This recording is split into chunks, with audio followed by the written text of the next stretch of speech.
Well, you read the title of this video correctly. Welcome to the best produced show that nobody ever asked for. Hi, my name is James. I have Drew alongside of me tonight because Adam is going to be working down on the track, and we welcome you guys to the next round of the Endurance Championship Series here at K1 Speed Canton. Thank you for following along. We appreciate the fact that you guys love your drivers, and we hope you're rooting for them tonight. Absolutely. We already have some fans in the chat. So, yeah, we have, LVX XIV Motorsport 84 saying that he's hoping for a win from Jensen and Gavin. So, Gavin missed last week, I heard. Yeah, he did, and he's, not in a bad spot yet, but he can't miss anymore because you only get one round that you get to miss, so you get to drop the lowest one. Absolutely. 7 rounds in the season. This is number 4. We're going to do back-to-back weekends this Sunday and next Sunday. As you're watching qualification right now, you got a couple minutes left. Katie Wise at the top of this particular round. And if you came in on the 5-minute pre-show, then you saw Josephine Matthews up there at the top, 25.480. So Katie just barely besting her, and Sean Richards barely besting her so far. We'll have one more qualification round coming up here shortly. 34 drivers on tap tonight. We have again expanded this series to 3 different heats and 3 different races, which is incredible. Drew, you've been around this race for a while. Used to be, sometimes we'd have a hard time getting one race together. We were lucky to get 12, to get a full race out there. The more races we have, the more fun competition it is. It's really fun to bring your friends, and if you haven't tried it out, come out. Yeah, it's really easy to pick up, and it's just like a drive and drive racing, but just a little more stake in the game. In fact, one of those racers we saw on their driver profile the last time he was here was in 2022. He ran this endurance race back when it was split between the 2 o'clock and the 4 o'clock windows, as Sean Richards going to the top of the leaderboard right now. And those days of the endurance series were a lot different. So we welcome him back. Hope he's enjoying racing. Hopefully it's more enjoyable than what it was 2 years ago. So. Absolutely, and I think that PJ Mannypenny was the winner of that first season of endurance racing. Yep, the man, the legend, PJ, who has yet to miss any round of endurance to date. He's number 5 on leaderboard. Oh, he just jumped up to number 3, 25.4, going in reverse direction tonight. White flag out. So, James, with the reverse direction, a lot of drive and drive racers are more familiar with the standard direction. What sort of advantages, what more difficulties do they see in the reverse orientation? Yeah, I think reverse does seem to suit some drivers better than others. And I've always contended that if you show somebody the reverse track while the outdoor is open, that is their favorite track layout. If you show it to them on the indoor, they go, it's okay, it's fun, but it's not always their favorite. So as far as advantages, I would say because you don't get to practice it as much, it kind of doesn't put some people in an advantage. It puts them at a disadvantage rather than advantage. Interesting. Once somebody races here and gets a sub 27-second lap time, they can request to do reverse anytime, but not everybody does. Most people are focused on that standard direction because it gives them the most metrics to compare themselves against other drivers. Absolutely. And then with our corner numbers, are we counting them in reverse direction? So it goes 8, 7, 6, 5. Nope, or okay, we renamed the corners. No, so we're going to keep them the same. Oh, okay, gotcha. Yeah, because I'm not good at. You're right. That, so. that'd be too much. It's hard enough learning 2 different tracks. So Drew's on the mobile cam tonight as we watch Alex Eckelberry going out for his qualification round, and we'll see if we've got. We may not have any onboards because it looks like they're staying with the drivers who have just gotten out of their cars. So we'll just go overhead. Cameraman Drew or Zach. Sorry. Oh no. Sorry, Zach. Cameraman Zach back up on the top of the pylons for us, running the main camera. Show some love for Zach in the chat because it's a lot of work to stand there and operate that camera for 2.5 hours. So. 13 drivers in this last qualification round. Again, we're trying to start this race a little earlier because we have 3 races to race, and we don't want to keep everybody all night, but we want to keep everybody moving along. And most of the drivers are here by 6 o'clock anyway, so we thought might as well get some qualification runs done. And then this is the big one right here. These are so far the top of the leaderboard guys, and we'll see how they mix it up. a name that is back in the series, the number 33, Marshall Miller. I was going to say that we haven't seen that name in quite some time. We're really happy to have him back. Marshall is already he's got that that flame behind him. He's locked, ready to go, ready to compete. Not to be left behind, though, Gavin Patterson taking advantage of reverse track. He does do very well in this direction. Not always the outdoor section, so now that we're going to see a lot of mixing up here. So Jensen Janda topping it, and then Alex Eckelberry, number 2, bumping these guys. Notice it is a timed qualification round, so if you need or you want to come in and swap carts while you are running this qualification round, you are welcome to do so. However, you're just going to eat the time it takes to do that. There's Jensen right there in the yellow helmet. He's going to be representing K1 Canton here in the state championships in about 2 weeks. A little less than 2 weeks. It's on a Sunday morning down in Columbus. Super happy to have, I think all 6 of our representatives are going to be going down there. So that's wonderful. Yeah, Columbus is a great track if anybody hasn't tried it yet. James, it's like a multi-level, so you kind of go up a ramp and around. So it is. Typically, I'm not an immediate fan of a double layer track. However, their track has really gripped up. So lots of tire rubber. You can pull a few G's going around the corners as you kind of lay the cart out and wait for the tires to grip going around the corners. It's quite fun. That's definitely what a lot of race fans look forward to. Yeah, our track is slippery compared to that. Mm-hmm. But as Owen commented last week, he's like, slippery makes it challenging. So absolutely. Dom D'Angelo going to the top. Yeah, 25.019. That'll best everybody so far for the qualifiers. We'll get to the points of the series here in just a few moments, but Dom D'Angelo is sitting in 6th spot. He's 61 points, 20 points behind the leader. And, of course, we always enjoy talking about the upcoming event. The 12 Hours of Canton is just under 8 weeks away on a Friday. And I'm looking down through the list to see if every driver is going to be on that. I see 2 that are possibly not going to be in the 12 hours, but a lot of these guys in this qualification round already signed up for teams, and they're locked in, trying to get their strategies ready to go. Using this endurance series is really practice to get to the big 12-hour race. The 12 hours does change direction halfway through, so you do need to get used to doing reverse race as Marshall Miller hits a 24.8, and Dom's going to pull over to the side in a peculiar spot. He's gotten stuck behind traffic before, so at least he's learning to pull off to the side. Yep.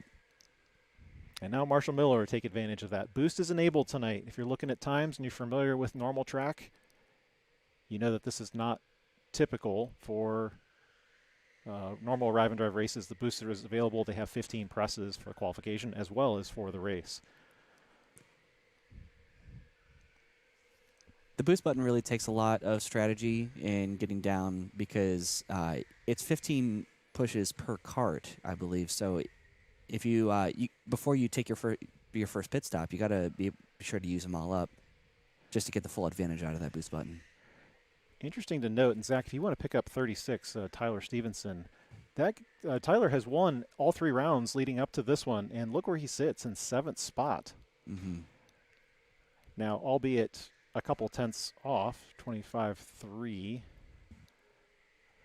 Hopefully he's got boost on that machine, but as he does, it looks like he might be struggling a little bit in this qualification round. He's sitting unusual spot, but you know, he did qualify this 3rd last month, and he was able to pull off the win still, so it's not impossible for him to make up some ground. He chased the whole field down, but yeah, he's hitting that steering wheel a little bit. He looks frustrated. Either he's behind traffic or he's not happy with just the way the cart's turning out to be. But I mean, he has a 10-point lead in the standings in the endurance series so far. So he's definitely comfortable. Huge lead in the points, just 3 rounds in. And Picking up bonus points for pole position and bonus points for fastest laps. Do we still have bonus points for biggest mover or no? Yes, in all 3 heats. Very nice. Yeah. So yeah, that could be part of Tyler's strategy tonight, qualifying a little bit lower, but picking up some more positions gained during the actual race. But if he's having problems with the car, he needs to bring it in. I'm surprised because, I don't know, unless he's just struggling with rhythm tonight. Yeah, if the best he was able to do was a 25.2, he had a lot of time earlier in the qualifying session to swap out, get a new car, and try to get it the best time he possibly could. Just 35 seconds left in this third qualifier. Marshall Miller still stands at the pole position, 24.832 as his lap time. And a great qualification round for Jensen Janda, who's jumping into that number 2 spot so far. We'll see if anybody has anything left on that last lap. But Jensen's right in the center of your screen with that white and black helmet. Mm-hmm. Difference in 4 thousandths of a second is really, really tight. So I'd love to see. Yeah, it looks like there won't be a change for Jensen to just a best Marshall's time. Crazy close. 8:32, 8:36.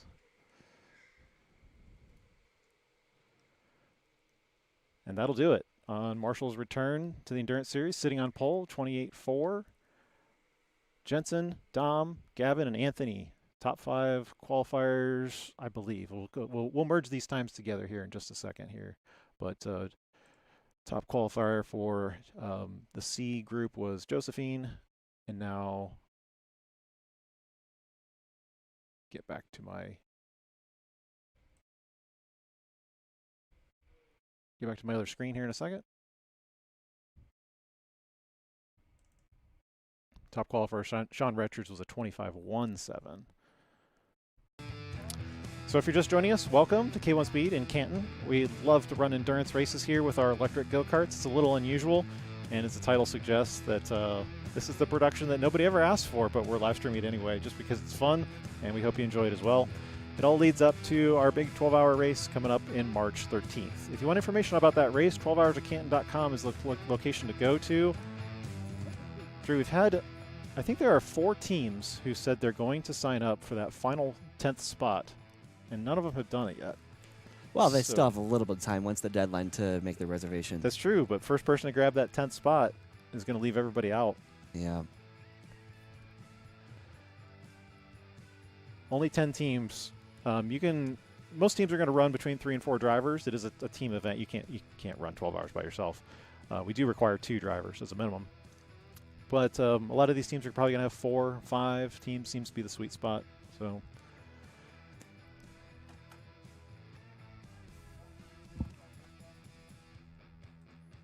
I'm checking here, Drew, to see if I've got the right chat up on your screen, but I don't seem to have it. So let's pick this up so that you get the right ones. Alrighty.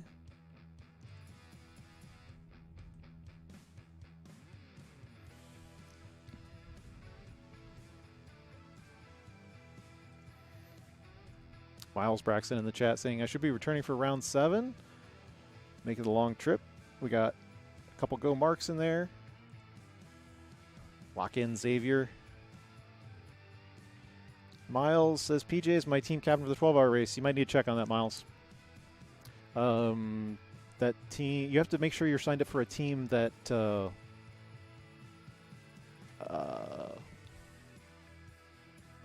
that they know you're signed up for. So. We always have a lot of fans for Mark, so we're always happy to see the fans. Yeah. Root on their favorite driver. Miles says he did win his first pole this month for GP, so congratulations. Good. Hope your GP is off to a good start. Ours was exceptional as well. It almost double the amount of drivers here for GP than we normally do. So oh, wow. We appreciate the drivers very much. This makes the what we do is so unique. It helps justify it, but we also appreciate the people who invest in that and they enjoy doing it. So Drew, what have you been up to since the last time we had you up here in the booth? Oh man, I haven't been able to fulfill my cameraman Drew duties recently because my wife and I are expecting our first child coming up in June, so that's definitely kept us occupied. Congratulations! Yeah, thank you. We're very excited for that. But outside of personal life, I haven't been racing. I haven't actually raced since my birthday last year, so got to get out on the track. I'm probably a bit rusty, but you mean you did your free birthday race at K1? Oh no, I had a few points saved on my account, so use that as well as the birthday race, of course. Always a good benefit of the membership at K1, but no, it's honestly like riding a bike. So we were, I don't know, 5 minutes to going live last month. And I texted Drew and I said, "You gonna make it?" He's like, "I forgot." So that is something that I was not proud of. Yeah, we were in the middle of kitchen renovations as well, so I just time totally slipped my mind, and it was 6 o'clock, and I was like, "Wow, why is James Burley calling me?" Well, that's why. That's why. Yeah, felt but terrible. it's so unusual because you are usually very punctual. So Yeah. we'll let you slide once in a while. It's okay. There you see some of those top 3 drivers. Marshall's on your right. Dom's got his back to you, and then Anthony is over there on the left, talking about their favorite racing lines for sure.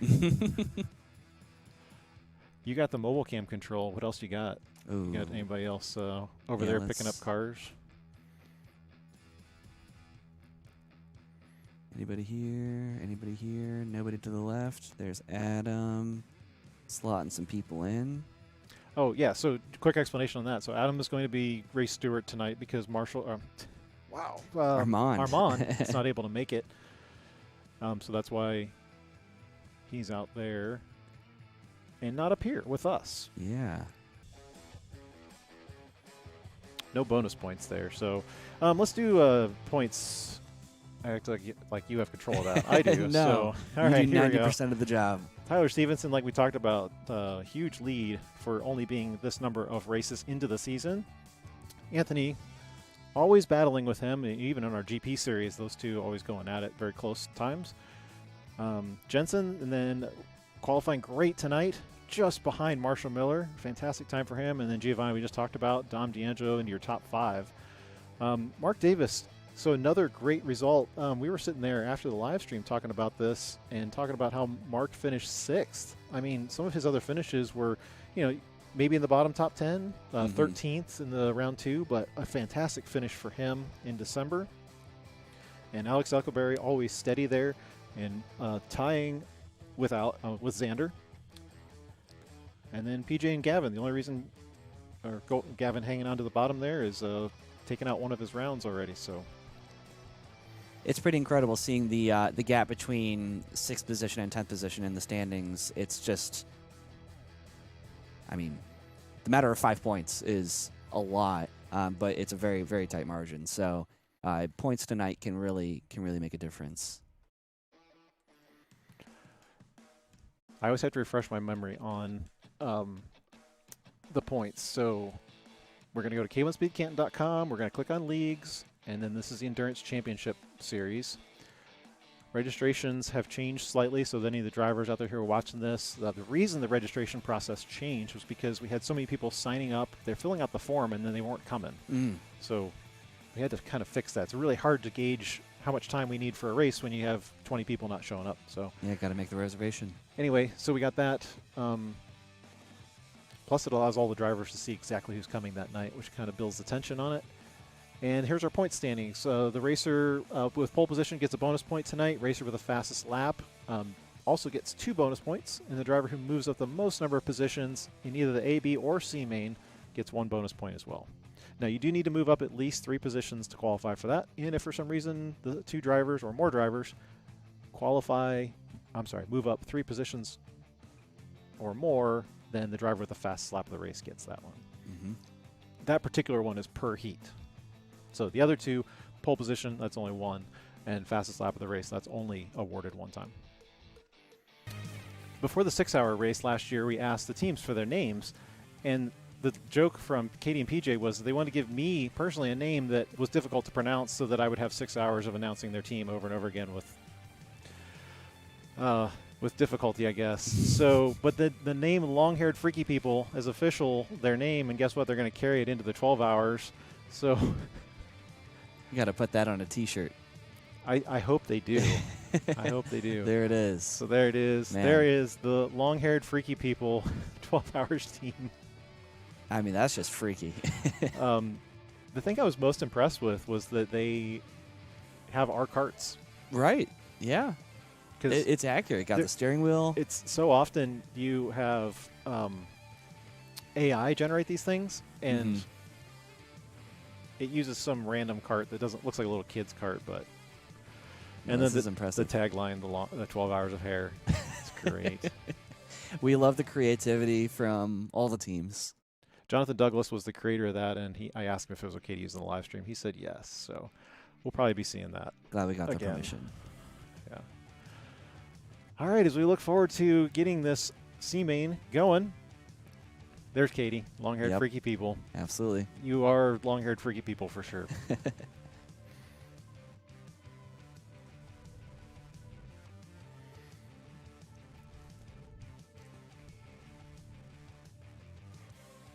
"30-minute timed race tonight. We'll have 3 heats, like I've mentioned. And in between, I think I'm going to share something about the karts. As far as our programming side of things, I've been debating about this because it's I don't know, borderline proprietary, but I think it's important information for the viewers and the drivers to know. So in between our charge cycles, I think I'm going to share that about the karts. Honestly, if other centers want to use this and pick it up, they're welcome to do it. But it's one of our tools in our tool bag that I've talked about, but I actually have a very good visual example of it tonight, since I actually have Windows software to show it. So. Excellent. Looking forward to that. That'll be cool. All right, so we're lining up for the first main race. Would this be C or A? This will be C. Okay, gotcha. That's what I thought. Starting from the front, Mason, then Chris, Cy, Colin, Justin, Clinton, Sam, Ricky, Xavier, and Berkeley. So Mason's going to be your pole sitter out here, right? Absolutely. Mason has been pole sitter for a B main before, and he's pulled off a win before. I think that was an outdoor track, if I remember correctly.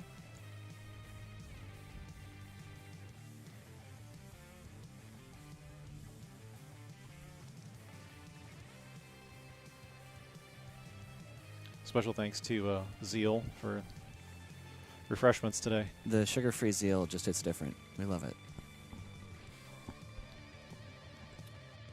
A Canton-based energy drink company.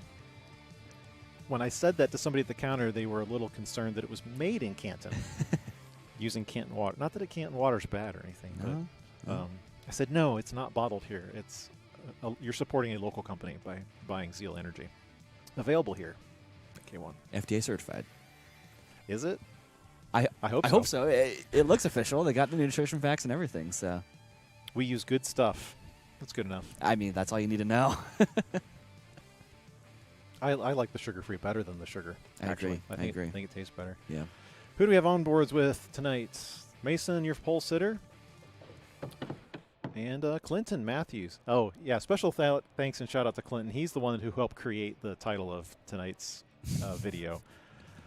I was asking for his feedback on the live stream, and he's like, you know, I think that this is probably one of the best produced things that nobody ever asked for. Mm-hmm. I'm glad that some people appreciate the production quality of our live streams. He's jamming to our music. Looks like we're getting ready to go, so we will pop up scoreboard waiting for these guys to look for the lights. So we'll go overhead and we'll join cameraman Zach. Very odd start for the pole sitter on the reverse track, going around the corner.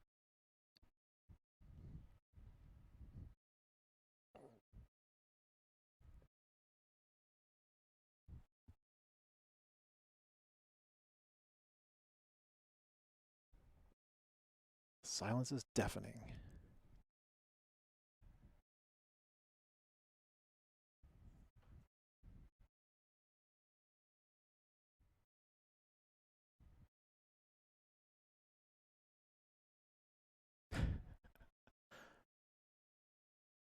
There we go. The timer's going to start now. Wait for the green And light. we're underway for the C main, round number 4. Mason Costello off to a great start. Jump in the field as everybody's rounding the back of the carousel. And now the leader through turn number 4. Xavier and Berkeley having a little bit of battle towards the back end of the pack. But makes it around. Mason makes it around to turn 1, clear with no competition from second.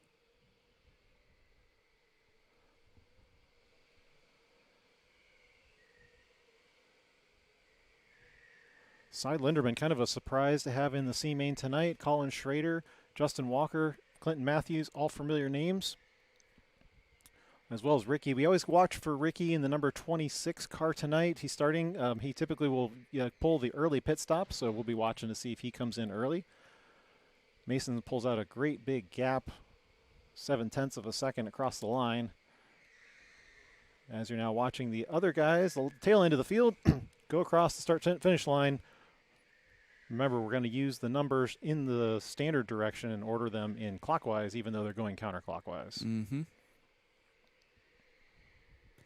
Mason's pulling out a really clean lead. Looks like about a 4-second gap even. As Mason makes it around in the carousel. Just smooth line. Looks like he has good traction. He's not sliding anywhere. Hitting the apex just as the doctor ordered. Cy Linderman is in that yellow helmet. He's going through turn number 2 now. He's part of that long-haired freaky people team. So keep an eye out, see if he's going to be able to move up as you're now going side by side. Is that Justin Walker and Colin Schrader? I think Colin was the one throwing hands already, pointing her out, but unless there was something egregious, they'll probably keep the race rolling. So Justin Walker in that black helmet. I think that Colin was motioning that Justin stole the corner, but it was Justin's corner coming around turn 1 from my view. Go back on board with Clinton Matthews. If you're new to the sport, or especially if you're just watching the C-Main casually, keep an eye on the driver's feet and how they operate the cars. It's particularly interesting on the onboards to figure out how they're lifting, where they're braking, and actually where they're not lifting. This particular corner right here, reverse to the carousel, is way different than standard direction because you usually coast around here. Now, some of these guys you might see brake and they might be way on the outside, but that's not the quickest way around the track. You're typically only braking going into turn 3 in this direction versus standard when you're braking into 1. What do we normally see on lap counts? We see 40, 65 on the indoor? Yeah, there's definitely a higher count on the indoor, but in the reverse, I would guess that it is just about the same. Well, you're usually up on the camera. That's why I'm counting on you to. Yeah, no, that I don't remember every single one, but let's go to camera 1. Yeah, that.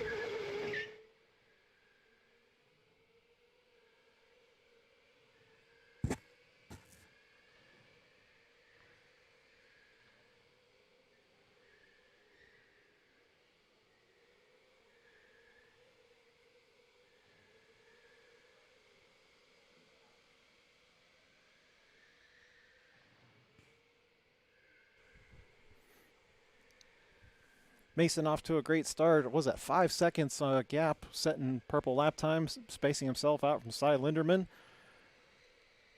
as he slides around. Oh, I forgot to capture our starting order. Anybody moved so far?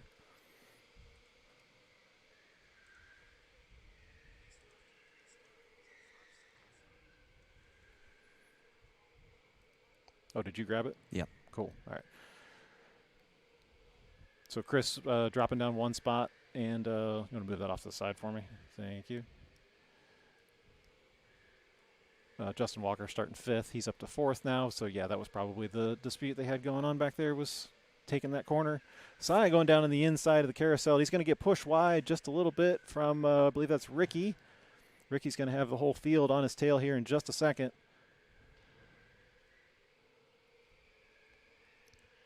Ricky was showing us the new racing shoes tonight. He's going to get pushed wide in turn 3 as the rest of the field makes its way on through. And now you've got close battle there with Justin Walker and Colin Schrader in the 4th and 5th running spots. Colin's in that blue helmet.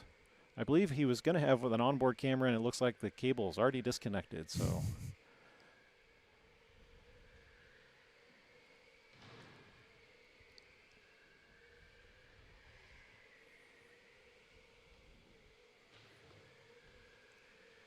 Looks like Justin was pointing for a second, but Colin didn't get a good exit on that turn 1, so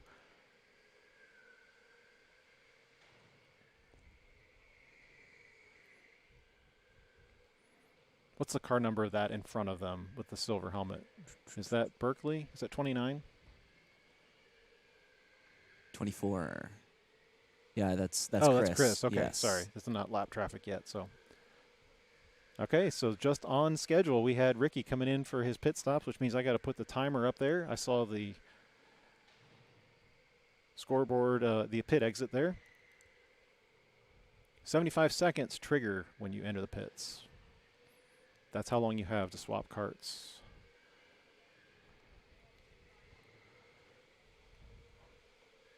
We have a couple guys in. Is that, did Xavier already swap? So Xavier started in car number 2, so yeah.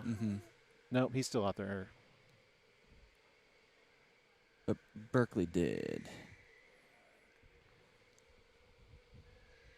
I have to pay attention to this battle here. Colin's going to get pushed sideways, but, well, you can't throw hands if you're going to open the door for people to go into turn 4. So got to hold that nice and tight and make a good exit.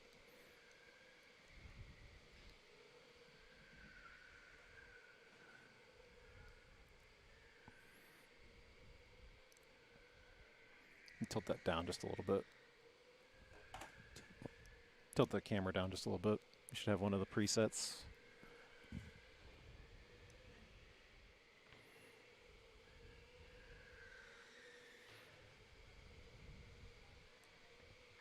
Who do you have in the pits so far? So cart 26 and cart 29. Well, I'm wondering if they're correct, though. Do they... Is it like catching up on old data? I'm really not sure. Because we don't have car 29 on the on the board, and we don't have it in the starting order either. So, all right, hopefully that got them all cleared. I think they were all buffered in the image. So okay. Here's a view on board from Mason, driving number 15.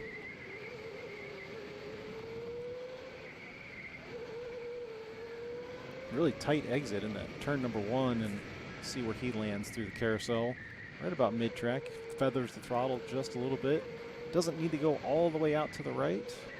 Oh, bumps the wall going out.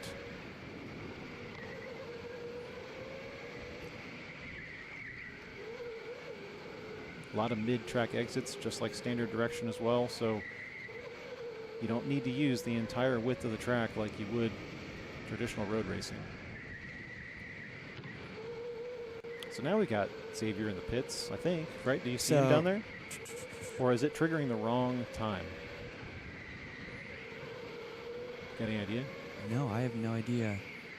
It says that cart 2 is in the pit. Camera 1, do we see? Yeah, so camera 1's got him in the pit. So it is accurate now? Yes. All right, cool. So yeah, it looks like Ricky, Xavier, and Berkeley have all pitted so far. There it is. I'm seeing in the chat, put Xander's cam on. I don't know that we have a camera on Xavier, though. Yeah, we don't have an onboard on Xavier's cart. Sorry, it's just Mason and Clinton for this race.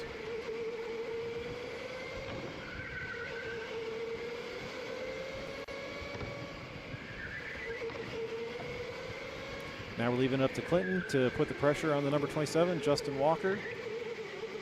These guys have battled out in 6-hour races before. Probably not as familiar with the reverse track, but Clinton gets a good run on him. Is he going to be able to take a look at the inside? Not quite.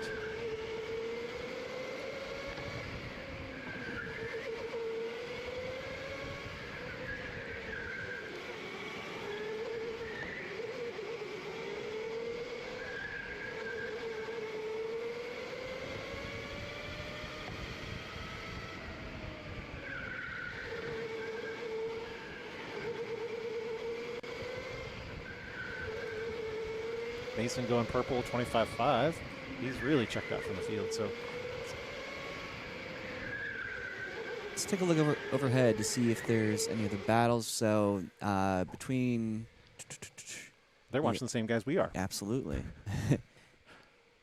A little bit of space behind, a little bit of space ahead. Track is, yeah, we're already 11 minutes into the race, and the cars are pretty well spread out. Just the 2 pits that have, the 3 pits, I'm sorry, Yeah, that that's have pretty much. Oh, Clinton's spread it going out. to look quickly down the inside, but Ooh. that's not going to have enough space there. See if we're able to swing wide and into turn 1. Take it inside corner, not quite. This probably is your best battle on track at the moment. Mm-hmm. Love the feeling of the carousel as you go through there, and you're just basically holding on to the grip as best you can. Try to balance the rear tires. It's very easy to overdrive it. Now as Clinton go down the inside in the braking zone, yes, he's going to get halfway around the kart, but that's going to give Justin a little bit of advantage coming out. Yep, so now he's got to go wide into turn 1. But still not able to pull off the overtake. if you're going to boost, that's usually a good time to do it. I've been trying to see the steering wheel, but I haven't had a good view of if he's been able to fit his thumb over to that yellow button. All right, here comes the setup. Nope, not enough. No. Too much gap there in the braking zone. Justin going super wide, and it's going to give him an over-under opportunity. Hit that boost, Clinton. I don't think he hit it.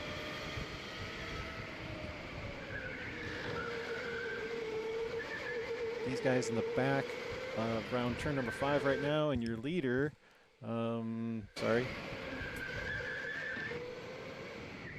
also just now hitting turn 5. So the time it took me to do that is about the gap for the lead between him and Cy. Let's go back to that battle. Yeah, Mason still has a lot of clear track ahead of him. So what was Mason's qualification time? Can you look that up? See how close he is in race pace?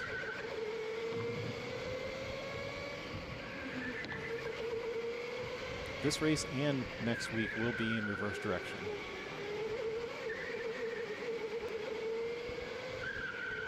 And then the 2 rounds in February, well, they're just going to be a surprise. We'll see.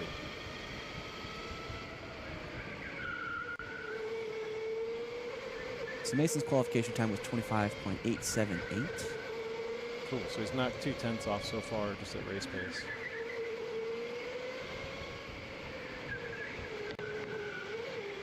So plenty of time to heat those tires up, get the perfect traction, get a feel for the kart.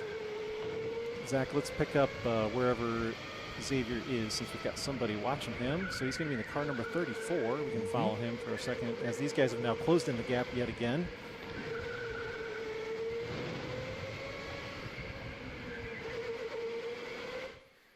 Locked in kart 34. Got his number 1 fan cheering.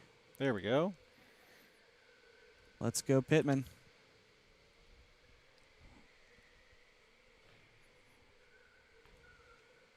Every time I look at that name, I want to say Xander, but it's not. It's Xavier. So I apologize if I mispronounced it already.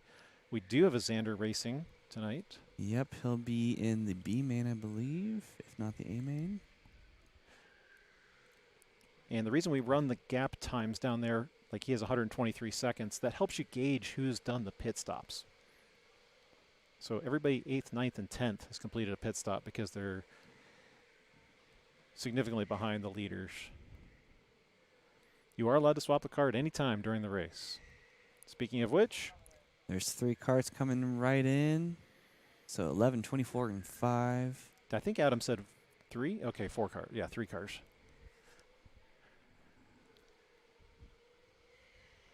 Once the pit timer starts, you're under no obligation to do anything except for just control the car into the pits, make a stop, swap the car, and get back out on track. You can't leave the pits until time has expired.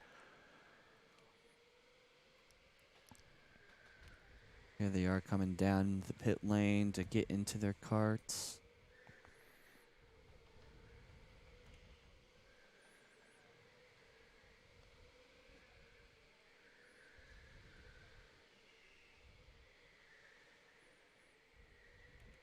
Let's go ahead and switch over to these guys. Good to roll forward once you are buckled in, but can't cross the blue line until your time has expired. Just a little unusual turning right out of the pits tonight. But we do have the barrier open, so it helps direct people. We used to run the reverse track without the barrier like it is now, like with it open. And we had one driver who will remain anonymous turn the wrong way. So go, go, go. Yep. Got And clear track space. there's a TV up there that they're watching for. Mm-hmm. Yeah, it doesn't feel like the kart's going to accelerate as soon as you go across that line, but you have to trust that it is and keep your foot in the throttle there. Yep. Yep, it's been tested time and time again. I think that's what caught. What's his car number? I thought I had it. It's not Ricky. It's not 35.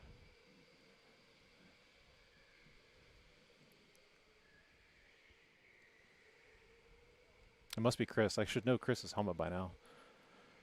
We have 3 more coming out of the pit. Little aggressive move from Clinton, but he let him have the spot back, so no harm, no foul.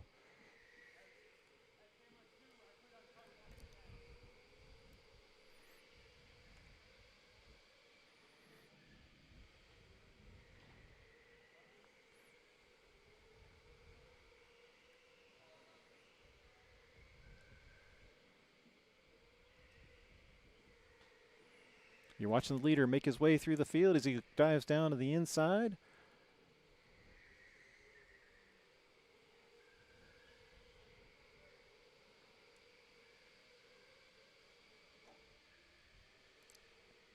It's always good for, so it looks like Mason is waiting a little bit later in the race to take his pit stop. So he is behind a little bit of traffic, but once he does make that pit, no, actually, Mason already has. Yeah, Mason did pit. Justin and Colin haven't. That's why they're ahead of him in the leaderboard. Last 2 people, yep. Yep.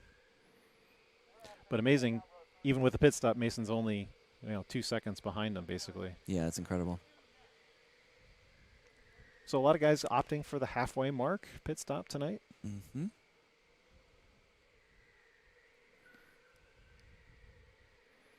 Looks like we might have a new onboard with Sam Briggs. There's a big view of Thomas the Tank Engine if I've ever seen it.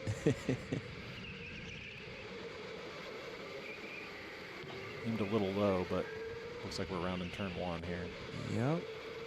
Coming down that straight, barreling into the carousel, trying to get around. He does make the overtake on That was Berkeley. that balance I was just talking about a few minutes ago. You feel the carousel is holding, and then all of a sudden the rear end will let out on you. Yeah. But good move by him getting by.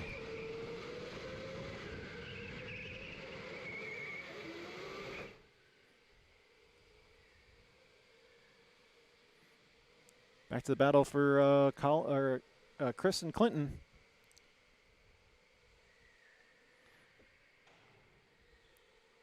Tight group of 3 coming here into turn 4. Quick break into 3. And I'm trying to see who that is. Yeah, kart 7. So, yeah, Clinton. He's got the pace. Didn't quite have the gap to overtake out of 3.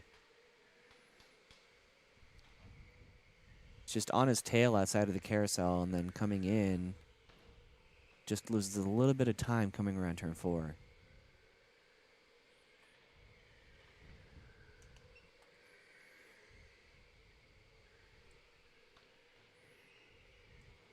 Let's see who our other onboard camera is. We're on board with Colin now. Sitting in the number 32 machine, 4th spot. I believe now we're only watching for the number 27 to make his stop. Pushing way wide in the corner. Mason he's making room for the leader there.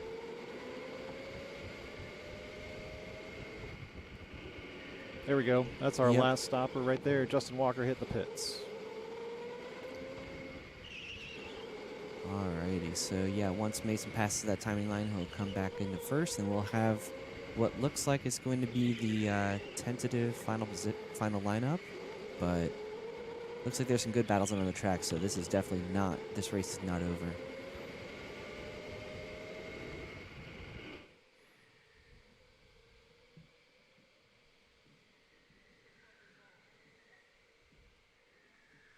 Xavier's keeping the pressure on Clinton up there, but we do show Sam is in between, so Xavier just 1 lap behind.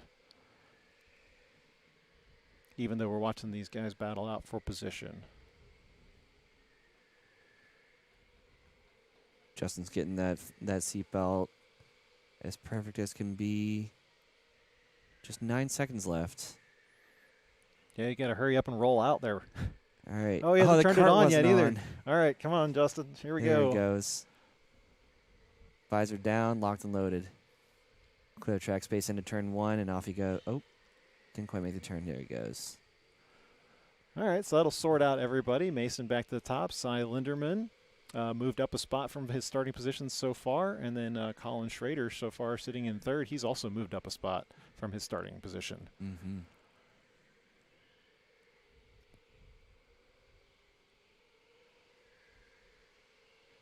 A little bit of a train coming here into turn 3 as, oh man. Chris is leading this pack right Yeah. here. Chris and Clinton battle for position. And then back there in the very last helmet there, he's going to go down the inside in the carousel from Xavier. That's going to be Cy. That was a clean overtake.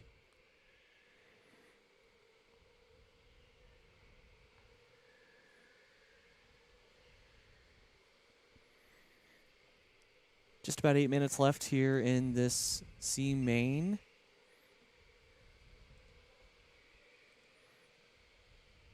Couple position changes. Xavier has gone up 1. Let's see, Sam is right where he started. But yeah, Cy, that was that big move into second position. Man, this battle's still going in for into turn 3. Great work by cameraman Zach following this battle. This is where the action is. Clinton's going to get the blue flag for Cy there, since they are down a lap. And for a lot of these guys, this is usually when the fatigue starts to set in. Very tiring driving these cars with no power steering. 25 minutes of racing and a lot of lefts and rights is just constantly turning. Yeah, it's tough on the shoulders. That's why practice is the best thing that you can really do to perfect the art of endurance racing. It's called endurance racing for a reason. But a great opportunity to sit with other drivers on track and follow their lines. Like right now, this is a good opportunity for them to chase down Cy to see if they can keep pace. That would include Chris right there. He's going to see exactly where Cy is placing his car.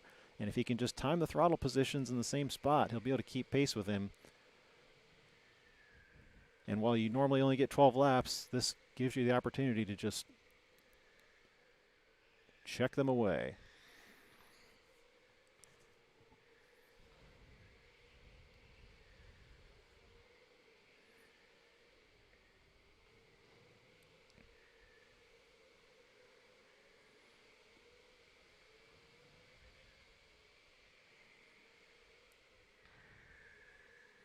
If you just joined us, this is the C group tonight. We have 2 more to go, so stick around. The B main and the A main will be coming shortly. Clock ticking down, just a little under 6 minutes remaining. Everyone completed pit stops, and this is in indoor endurance karting from K1 Speed in Canton. 3 races back to back, 30 minutes each. It's a lot of intense racing. And we're grateful for all the fans that are watching online. Clinton's going to get a good run through the carousel there. It's going to be super clean going through turn 5. Now he's just going to stay right there with Chris as they get around the outside of turn number 4, and they sneak through traffic very cleanly.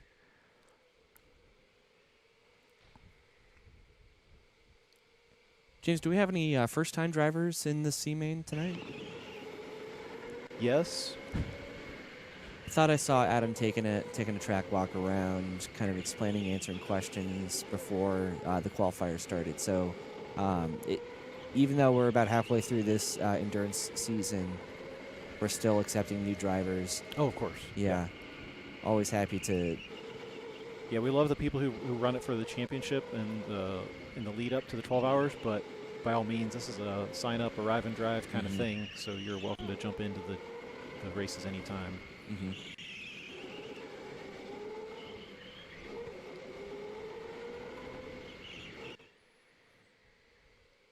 But so far, Mason Costello has had no problems controlling the field tonight. Cy is going to try to close that gap if he can, but we're looking at about 5 seconds between the two. If you want to find them on track, Zach, we'll kind of get a gauge. There's Cy, and there's Mason at the bottom of the screen. So as Mason crosses the start-finish line, Cy is rounding number 2. That's the gap, and we'll see what it updates this time around. 4.5 seconds. All right, well, let's keep an eye on this because this is going to give Cy an opportunity to not battle any traffic. And he's only got 4 minutes to do it, but let's see how much time he can chunk away at the leader. Yeah, if I were Cy, I would be happy with his pace, be happy with the way that he's controlling the kart. It's really looking good for him. Good practice session for him, too. Mm-hmm. I know he's run reverse a lot, but looks like his pace, as he goes purple, just as we're talking about pace, 25.3.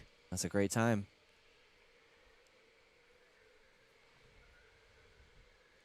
It looks like we've got, I think, Colin in between these two cars, but Cy now taking that gap between first and second down to under 4 seconds.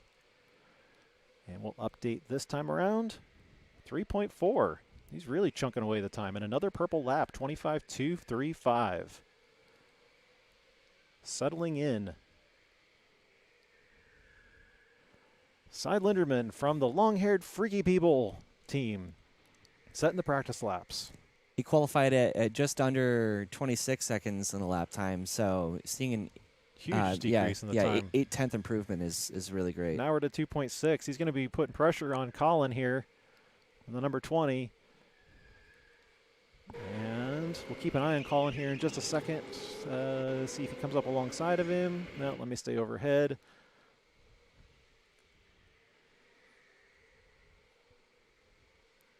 He wants to see that leader tonight, Drew. Yeah, he's slowly chipping away. That is a blue flag. Definitely should get space right there down the inside of the carousel. All right, great. Goes. 2.5 seconds now. We have 2 minutes, 2.5 second gap. Let's see what it ends up with. So it's been taken down about half a second per lap. I think he started 4, 3.5, 3. Yeah, it's slowly chipping away at it, so it's really impressive. So you got to do the math now. 25-second lap times and 2 minutes remaining. You know I'm not a math guy, James.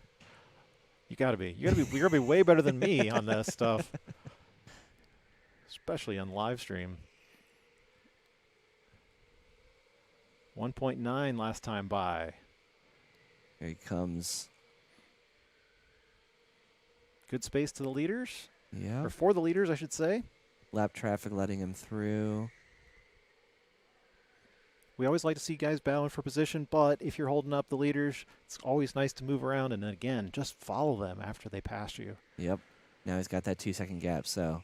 Yeah, he lost a little bit of time Stuck getting behind that pass some. done.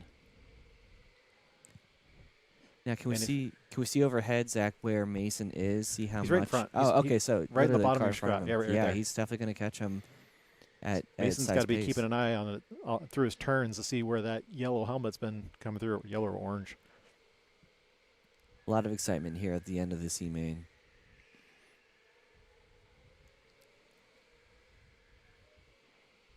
I expect white flag not this time by, but probably next. The race has to end before time expires. We don't get a flying lap at the very end. There's that white flag. As he knocks down a little bit more time, 1.8 seconds to the leader. Alrighty, it's going to take a miracle for Sidey to overtake Mason here on this final lap. And we'll keep an eye on Mason Costello at Zach as he comes across the timing line, and he's going to take the C main tonight. Mason's definitely happy with that result. Yeah, victory is a victory. Congratulations to him and the number 9. He dominated that entire race. He pulled off a gap early in the race. He pitted just about 2/3 of the way through the race, and excellent strategy that he pulled off. Congratulations. Yeah, even as Ty was coming for him at the very end, he kept his head down. You know, last lap time, 25.8. And it was definitely Still pretty impressive. Definitely impressive to see Cy pull through the ranks as well. He maneuvered some of that lap traffic like a master. So, yeah, congratulations to all these racers.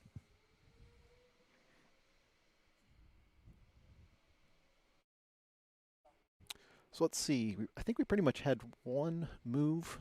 It bumped a couple guys up. So Justin Walker finishing 4th, but he started 5th. Clinton starting 6th. Alshel finishing 6th as well. So Xavier moved up one. Those of you who are watching Xavier. So he started 9th and finished 8th. So I know we had a few Xavier fans out there in the chat. Alrighty, so just a little, little time it'll take to turn over to the B main, get those carts assigned. we can't pitch it out yet. I need to start our music here. This is only my second time commentating, James, so you got to give me some slack. Doing a good job. All right, we're going to step away for just a few minutes. Guys, stay with us, and we'll be back for the B main. Stick around. There goes the clock. Alex Eckelberry and the Papaya is going to be leading the field as we go reverse for the B main tonight. Good reaction time from all 12 drivers, excuse me. Josephine Matthews right behind, and Preston Fisher having the pressure from behind, and Xander Carson. We'll go on board with Xander now and see how these top 4 are getting through on their first laps. Trigger the timing line so there's no results quite yet, but once they come around that second lap, we'll be able to see the gap times. Alex pulls a good gap off the just coming in this lap 2. Cold tires in full effect here. We'll catch up on board overhead. Anything can happen in these first few laps. That red helmet right there with a little bit of gap in front of him is Jackson Walker. His dad was just on track.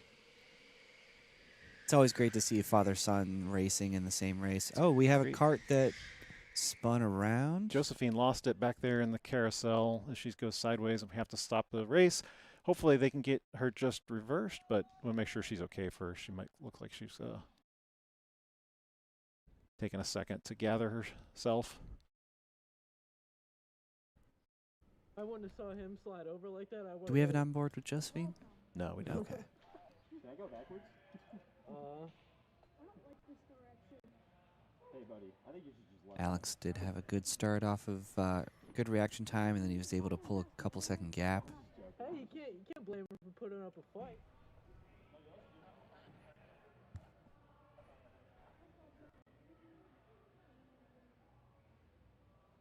Who is Noah beside? Is he...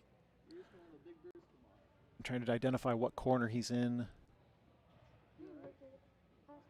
He's out by turn 5. I like her. She's doing me well. Oh, dude, 21 feels like butter. He just ended up with somebody beside him, so...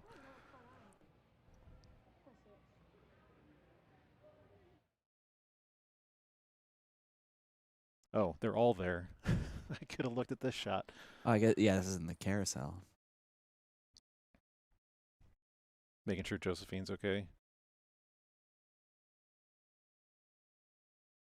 One of the things I'll have to do is they're going to have to reset all the carts, so all the boosts are going to get reset, so...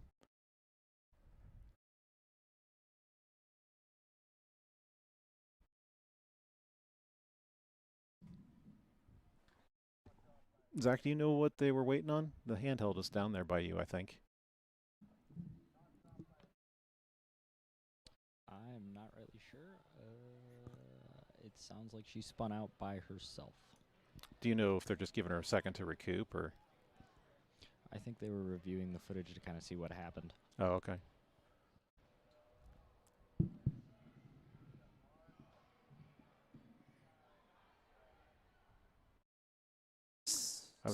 I would think we'd want to get her at least turned around, but...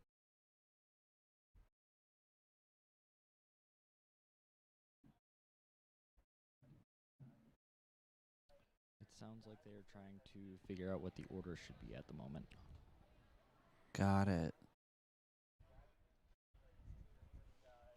Yeah, she was really wedged into the barrier there. 3.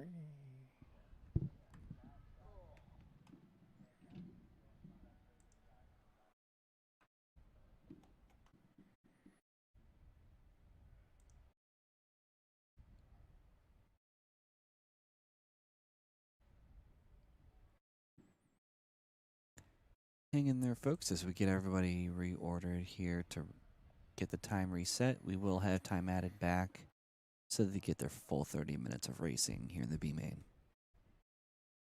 All right, this is going to be practice for me to see if I can cue replay. I don't know if there's going to be anything in this, but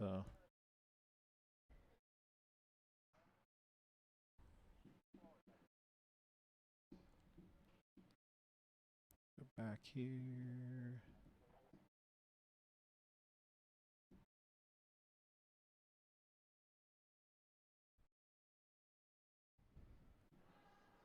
We'll take a look at.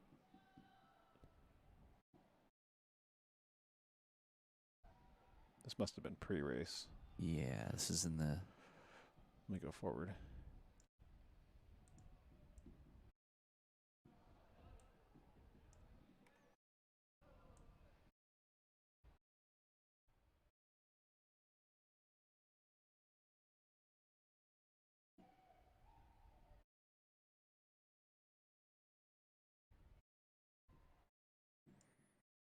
This will be an interesting restart. There's a lot of carts here bottled up in the carousel.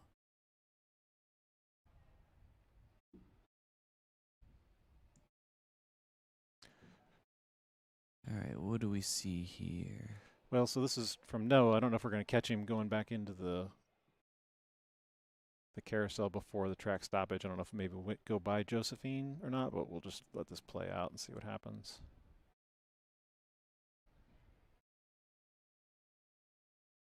That'll be the next lap.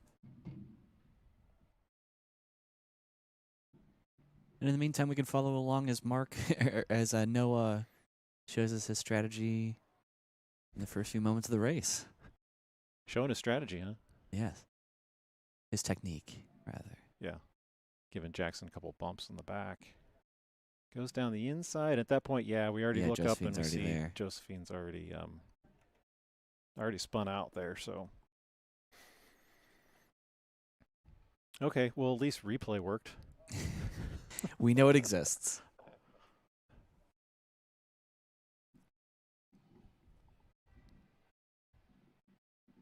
Time's a ticking, so hopefully they got these guys back in the starting order and we can get the green flag back out.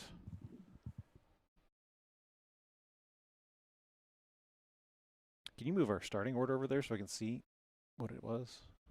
Can you just move it over for me? They're back in the order, but it seems like one of the carts might not have boost. Interesting. Who are they talking about? It's going to be cart 29. So, Nick. So, yeah, the interesting thing about that is we did have problems with 29 before, if you go back a couple races, but Yeah, been tested, so I don't know. Cart swap for him. We might have a different problem with it because I know before we put it in the field, it was checked.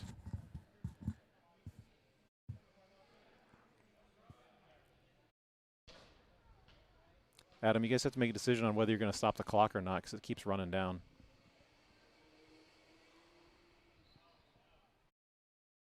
Yeah, they're going to add time to it. Okay.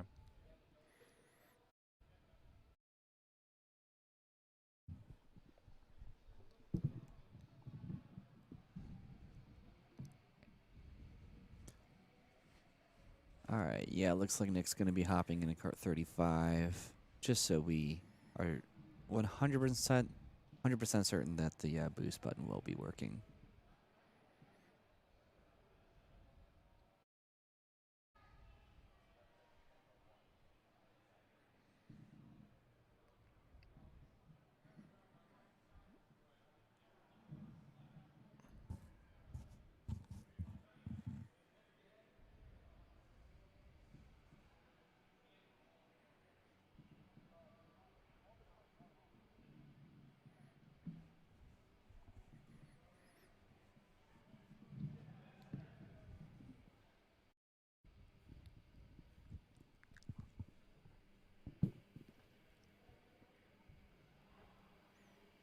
All right, we got somebody to restart this race.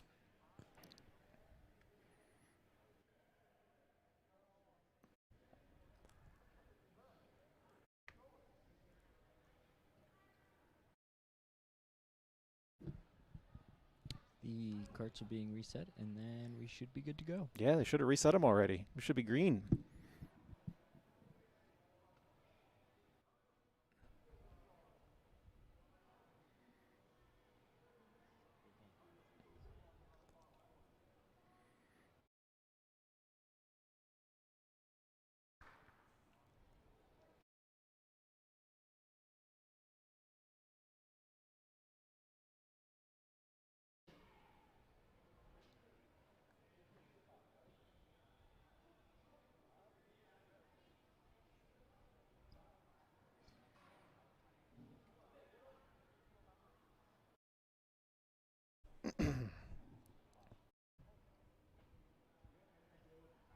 You're going to have a lot of time to add this.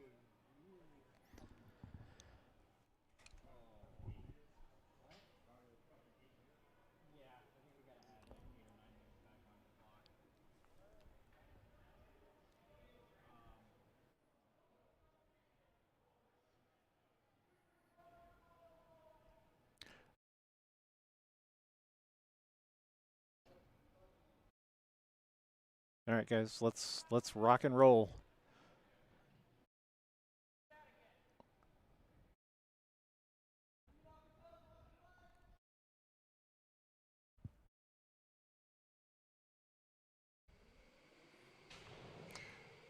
All right, just let them roll, and let's get some time back on the clock. And then we're back under the B main. Alex Eckelberry, your leader.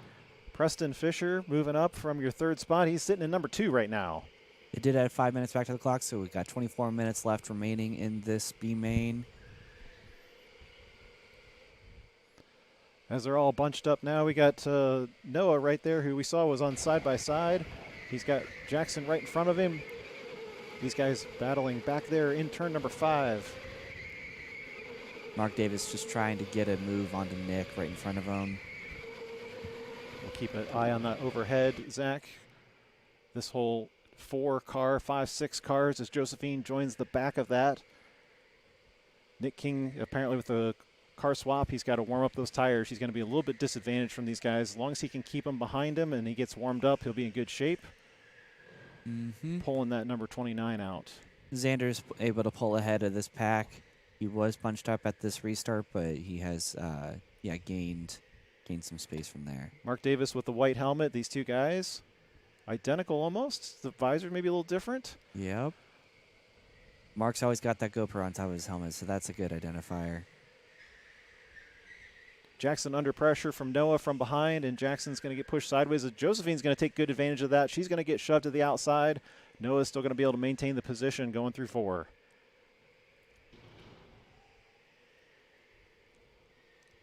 Josie just gives Noah a little bump on the back. Just knowing she's there. Ready to pull a quick overtake. Watching side by side. Josie's Pulling going to go down the tight. inside. Wow. Tighten the carousel. Guts after losing it in the carousel just 2 laps ago. She goes down the inside and gets past Noah. It was a gutsy move, but she did get the overtake. We'll go on board with Noah right now.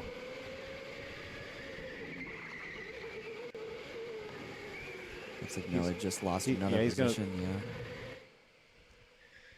Lose it to number 21, Ryan Kramer. And we've talked about so many times that the battles between 3 usually are won by the person in behind. I should have cleared the queue of the kart timers again. Josie under lots of pressure. Noah's going to be side by side going into number 2. Yeah, Noah's pushed wide. That's Ryan that got through. Kart 21. Now Looks like Josephine's able to pull out just a slight bit of gap to Ryan Kramer. a little further ahead in the pack. Mark did get in front of Nick there, so Mark is now running in the 3rd position. And Preston Fisher setting fastest lap so far. Just ignore the kart timers for right now. Nobody has yet to pit here in this B main. Yeah, keep an eye right there on Mark Davis. Mark Davis. Actually, Because now his challenge is to try to see if he can close that gap and move up to Preston Fisher. Alex so far checking out, keeping the gap 3.3 seconds.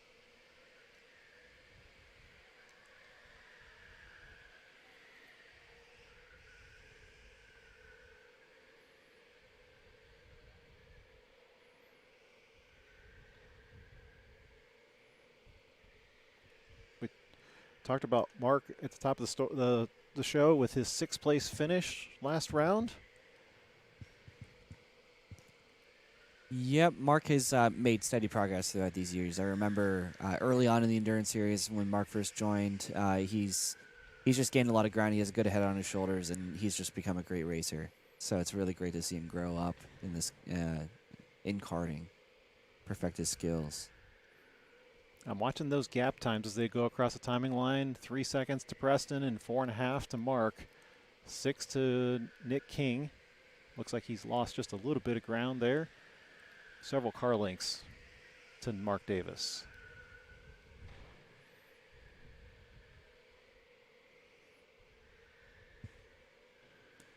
Xander Carson was the first person to pit. I know you were pointing that out to me, but yeah, so he's down there in last, but he's completed the first pit stop in the number 24. He started in kart 11, and now he moved to 24.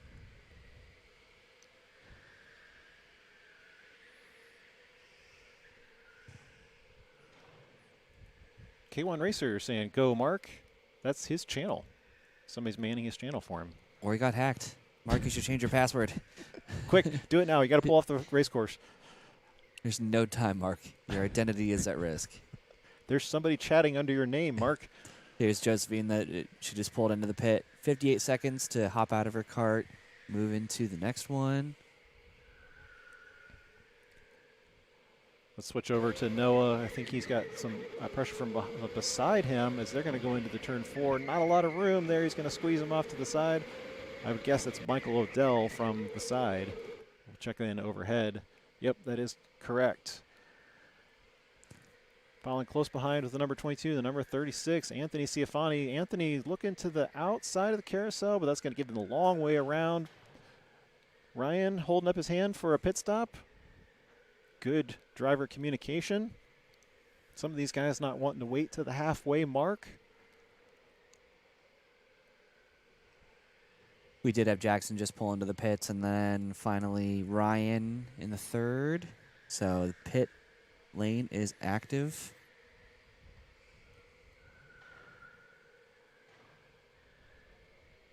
Josephine is off.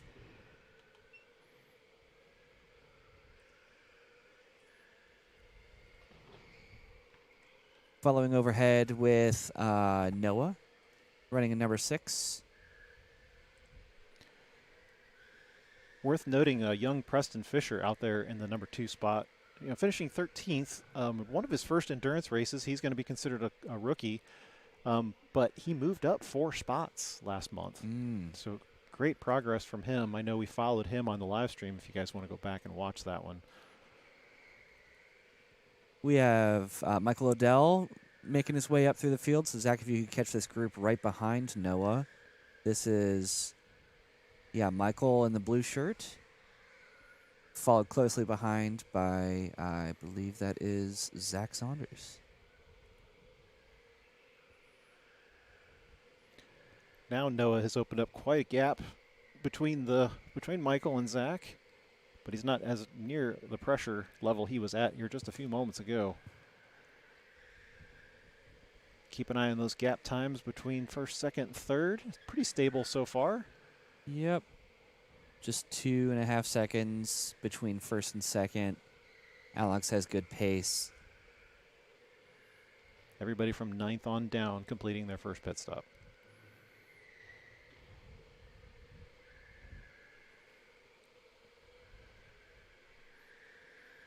And speaking of the first person to complete their pit stop, let's check up with Xander. He's got an onboard with us.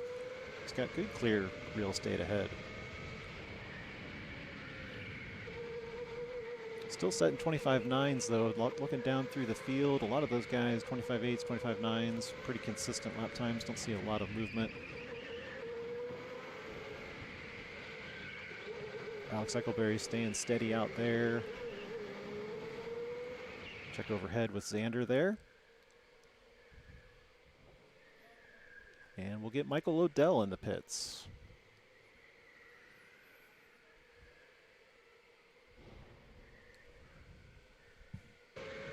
As you ride on with Xander Carson.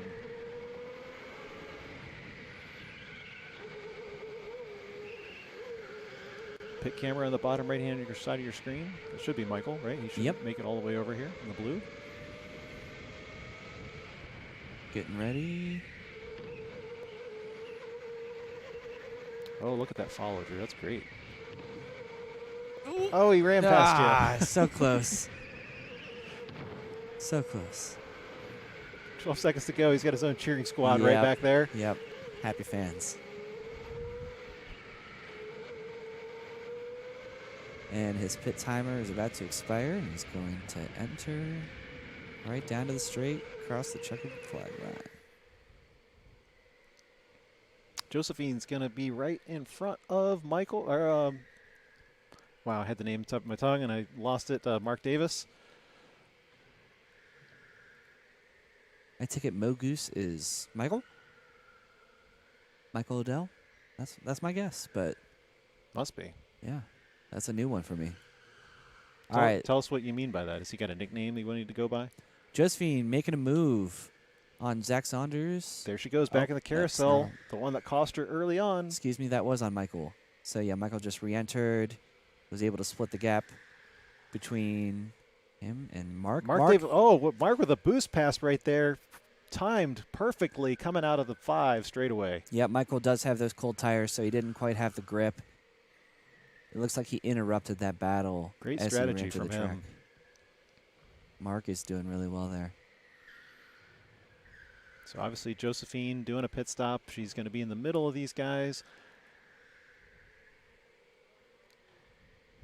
But they're Oh. always conscious of who's running in between. There's the explanation. It was a nickname given him by his iRacing league. Oh, okay. So we call him Mo Goose. Mo Goose. Hopefully we're pronouncing that right. Mother Goose. Oh, Mother Goose. Okay. Got it. Mother Goose. All right, we have 2 more in the pit. Kart's 12, Kart 35. Mark Davis keeping an eye on Josephine. See if he's going to be able to open up an opportunity to get past her. Not technically lap traffic, although they're not on the same laps. Mark's gap to the leaders, Alex and Preston, staying pretty consistent. Still got 3 and 6 seconds to separate them.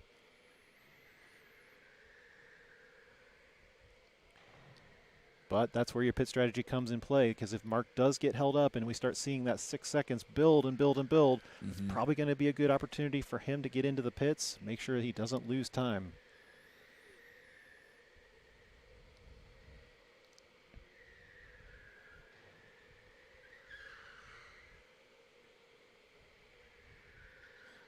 Mark trying to find a way around Josephine coming into turn 4. That's Bumps the back.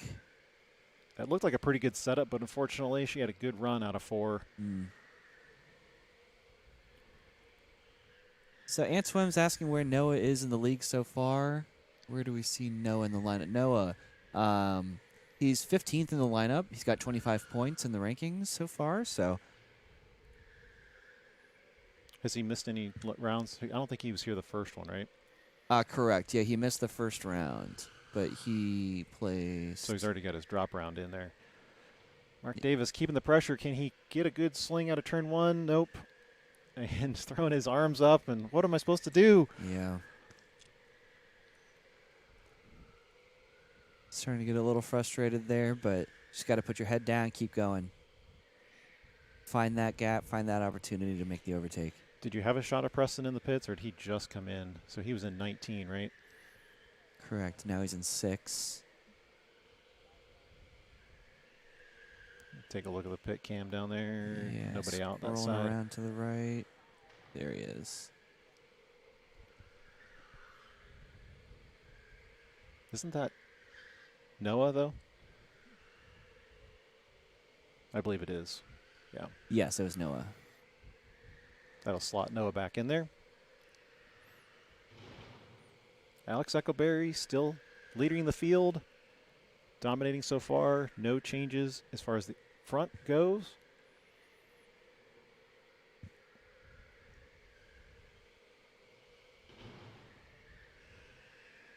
As Alex goes purple, setting the fast lap of 25.154. So it looks like Alex, Mark, and Jackson have yet to pit. This might be our last 3. And Josephine looking in front of her at Nick King in the orange shirt. If they brunch into the 3, got to be careful. If possible, she's going to have to try to get by him. As Mark Davis is still hot on her tail. She's got pressure on the back. Yeah, Mark's just trying to find that space. Feels so strange to be calling these young kids veterans of the series. Obviously, Mark's got more races under his belt, but Josephine appearing several times now in endurance races. Looks like Preston's coming into the pit for a second time. He started in kart 2. Now he's in 6. Now Mark Davis Yeah, down the there he inside of is. turn 3. He's going to get the pass, just moved by, but he's got to give her space through turn 2. He's going to have the advantage into 1. He's going to push Josephine just to the outside. Going to make that move. And to make a stick, but she's going to try to get him back. She looked at the inside of the carousel, not far enough. You need to be halfway up the cart. Josephine loves. She knew to back out, though. Yeah, Josephine loves taking that inside line around the carousel. That's the second time that I've seen her do it in this race, trying to get a position back. Unfortunately, it's messing up her exit of the carousel. She's getting great speed running in, but that next turn the opposite of 6, comes up so quickly. You got to be prepared to swing out right there to get a good arcing motion back into 5. Yep.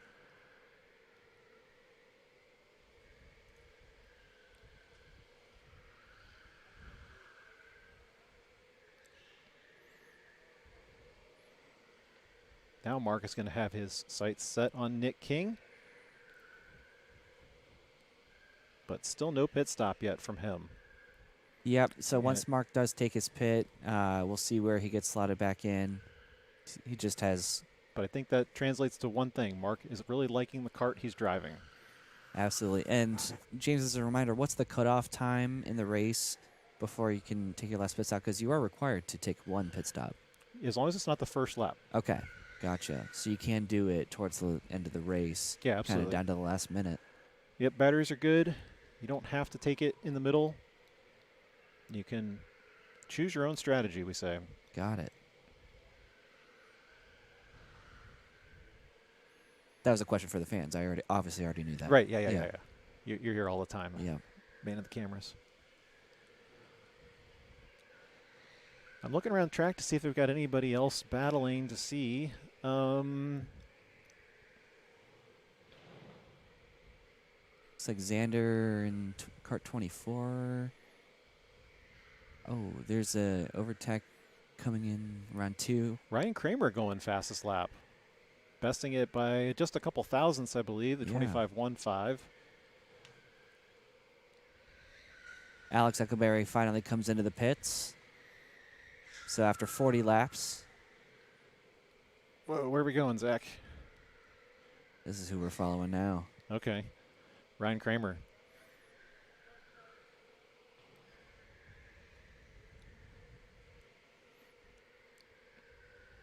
Alex comes running up the pits into that cart. He's only got 45 seconds to go. Look at him go. You're allowed to turn on the cart and advance up to the blue line. That's where you want to wait. And that is a downfall to a lot of new drivers. They don't realize that they can turn their cart on early. And so they're buckling in, they're settled, ready to go. The pit timer's got 10 seconds left, and they forgot to turn on the cart. So he'll pull up to that line. Meanwhile, Mark Davis is going to assume the lead race leader. And now is his time to set fast lap times. If Zach, you could find out where he is on track. I think he just passed to your left. Nope, he's going to pit. I stand corrected. This will cycle through the last driver. All right, so now it's up to Preston to make hay through this traffic. Alex has cold tires, so And he's Preston's going to definitely make the setting move. duck. He made it past. A pass for the lead on track. Setting good lap times on the outlaps. Alex Eckelberry, like you said, getting tucked by with the cold tires. So now the only question is going to be, where's that going to sort out Mark Davis in this order here, as these guys are going to come around one more lap time, and cart number 8 is going to have 30 seconds left on the timer. Yeah, there's the pit overlay. We got Mark settling into his cart.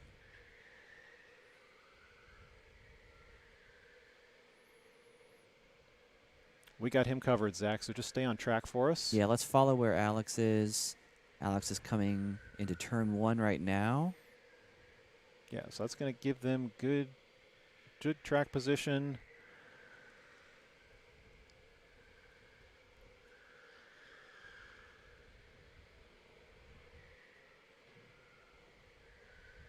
All right, so Mark is good to go. Alex is still in turn 3, so turn 2 now. Mark is clear into the carousel, so that's about, I would guess, about an 18-second gap between Alex and Mark.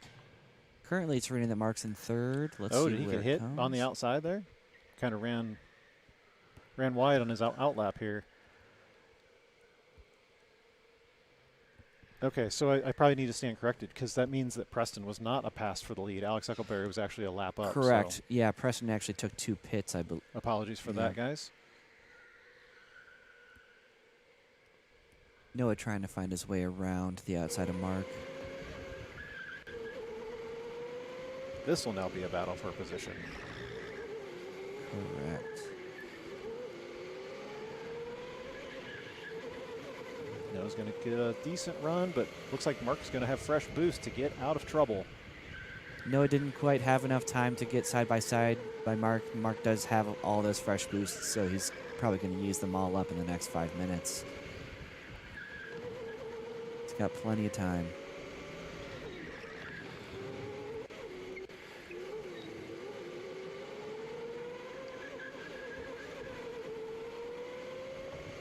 I think the story that I missed this entire time was Xander being in 2nd now after his very early pit stop. He started in 4th, so essentially moving up 2 spots. Right. Yeah, the kart 11 might not have been his top choice, so early pit stop means getting into a better kart, and it seemed to have been doing well for him.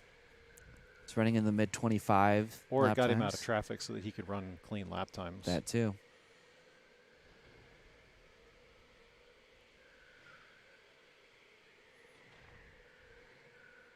Looks like Noah's going to be having some competition coming up.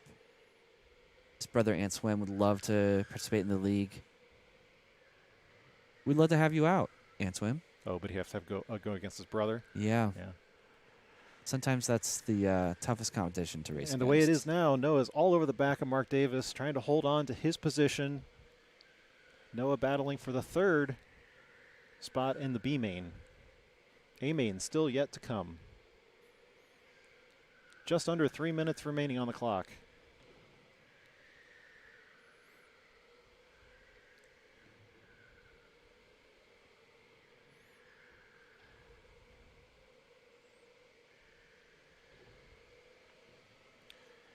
Mark's definitely using that boost button. Coming down the straight, you can see him pull pretty big gap from Noah, but throughout the at the tail end of the carousel, Noah's able to catch right back up. He's back on his tail through turn 4, and then bumping into 3. There's that no bumping sign. Good job, Owen. 14-second gap from between 1st and 2nd, so half a track length. As you're still continuing to watch the battle for 3rd. Mark Davis in the white helmet, and behind Noah Pruce, proving himself for the upcoming 12 Hours team. I believe he's going to be on Zach's team, if I'm not mistaken. And Ryan Kramer again, 25-1. Fastest lap of the race. Mark just getting a good jump out of that turn 1. Looks like he's got boost left on that last lap. Minute and a half left here in the B main. Alex Eccleberry slated to finish first here. Xander, followed by Xander, and then Mark, and then Noah. This battle between Mark and Noah is really, really close. Now we've slated to have 12 drivers in the A main tonight, so Alex Eccleberry basically slots in as the 13th position. Mm-hmm. And your points run 25 on down through the field. There will be some drivers who are not awarded points. They're not finishing inside tonight. But that static 25 is always on offer from week to week. So Tim did ask a question: is there a feature, or is the A main the last race? The A main is the last race. So this is the B that you're watching right now. 45 seconds left in the B main. A main will be followed. Those are the top 12 qualifiers for the evening. And look who we've got behind Noah. None other than the Papaya Man himself. That's Alex Eccleberry, your leader. Coming up on a lap, yeah. Looking at lap, yeah. Noah, Mark. Alex showing his good pace. It's just he got bumped out of the A main, which he normally is in tonight due to fierce competition and qualifying. The white flag is flying. Let's see where Alex ends up. Alex is coming down into turn 3 right now. Alex Eccleberry from Team Papaya is going to take the win in the B main tonight. Xander Carson moving up a couple spots. Good result from him. Finishing second. And Mark Davis, your top 3 for this particular round. Good job to those guys. Noah really kept the pressure on him that entire last stint ever since Mark completed his pit stop, but not able to make the pass on that. Impressive racing from Xander Carson. Yeah, that early pit stop really let him get some clear track space early in the race, gain some ground, and it turned out really well for him. Xander started 4th in this race, so he was able to pick up 2 positions. Mark, he started 6th, he ended 3rd, so that's 3 positions. Great movement for Mark. And from that early incident with Josephine spinning out in the carousel, that did allow some room for some people to move up in the ranks. Yeah. So offhand, do we have anybody who moved more than 3 spots? Because obviously Mark moved 3, so that puts him in contention for a big mover bonus point. No, not that I see.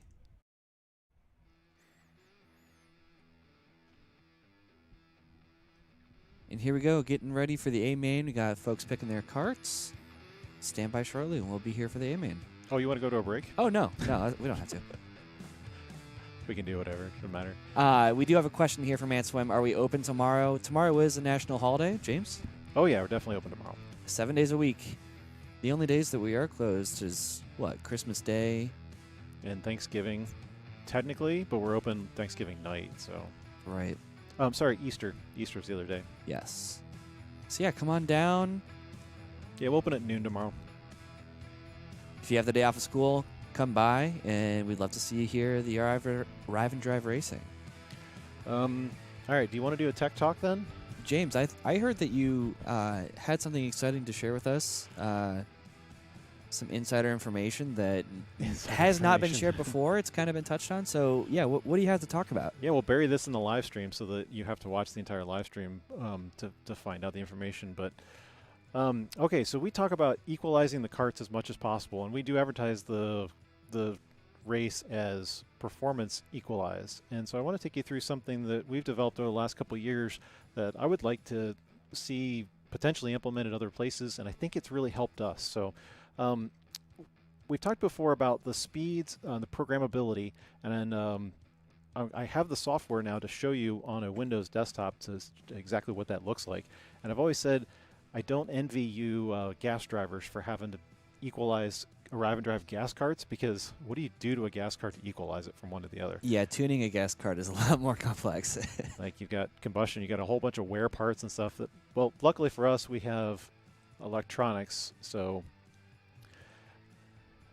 welcome to the Curtis controller. So it's top secret. So the Curtis controller is something that you plug into the cart to kind of get the telemetry, get the programming of it. Kind of, right. Yeah. It is the brains of the cart. Okay. And the reason I want to show this to you guys is just as far as transparency on what we've been doing to try to equalize the carts. So if we go down through these first parameters here, we'll see that we have parameters on what our 4 programmed speeds on the cars are. Obviously, we use 1 through 4 on a regular basis, and you can see that that is programmed at 73%. And yes, that is 73% of the current battery properties. So yes, the car can go faster, but hence boost, and boost has its own setting, and the max current is 100%. So when you press that boost, it's basically giving you everything the battery can. Full beans on the boost button. It's actually got a little bit more headroom on it. But so this is one of those things that we changed late summer last year when we gave the cars more boost. Basically, we set the base value of the batteries to a higher number, and then these percentages we set lower, but we did it so that none of the lap times changed. So what do we do with this? Well, obviously this stuff stays all the same from cart to cart. It has to. You know, every car needs to have 73% battery value. Every boost has to be 100%. Mm-hmm. However, there is a value in here that does change from car to car, and it's because not every motor is the same. And we know this from real world experience, but thankfully this is what we've got. There's a setting in here for motors called the field weakening control. And for this particular car, because this is a saved configuration, is 850 RPMs. Hmm. And basically this tells the computer, when do I switch from torque mode, basically full acceleration, to full horsepower mode. And it, for this particular car, is 850 RPMs. Now our base value used to be 832. Don't know where that came from, but that would just kind of like fit our track and the size of track that we have. What we did was, in order to equalize these, we set up our timing system so that we could test the car from point A to point B, and we see how fast it accelerates. So that every car has to meet the same standard. The nice thing about this particular setting is it's very nitty-gritty. You can change that value a couple RPMs, and it can make thousandths of a second difference in the A to B test. Wow. So over the last 8 months or so, we've been testing this to figure out what is the base value, then moving on to what should our values be, and then how do we adjust them so that every car has different, has equalized numbers to them. And that's been a very long process. In fact, it continues on to this day, even to just like to check and make sure.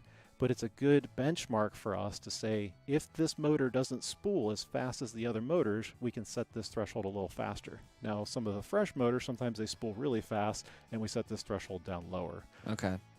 But basically, when we say performance equalized, basically we're ensuring that every car can match an A to B test in a set given time, and they can be within thousandths of a second of each other. Very interesting. So are all carts programmed to the 850 RPM, or it does vary per cart?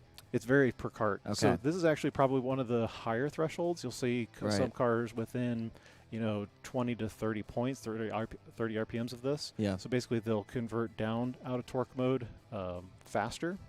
And if the number sounds big, it really isn't, because the motor revs very quickly, and we run these at 4,500 RPM. It's a small motor too. Yeah. So 850 to 840 to 830 and whatever, the time span is very minute, which is why we're able to get thousandths of a second difference between each car.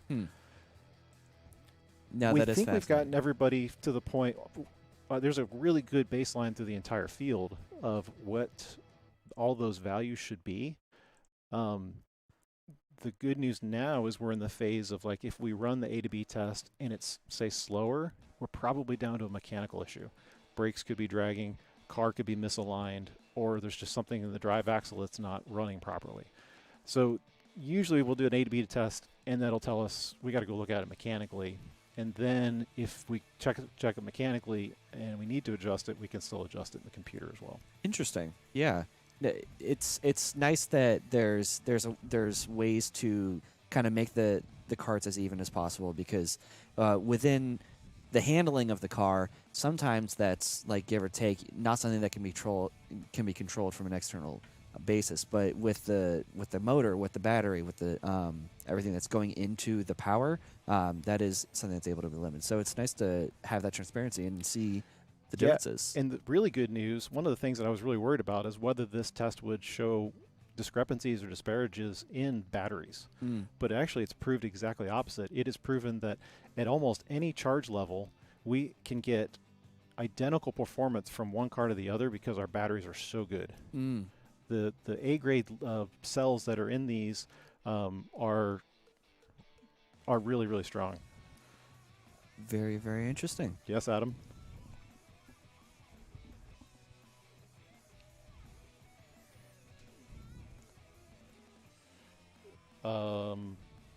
Hang on a second.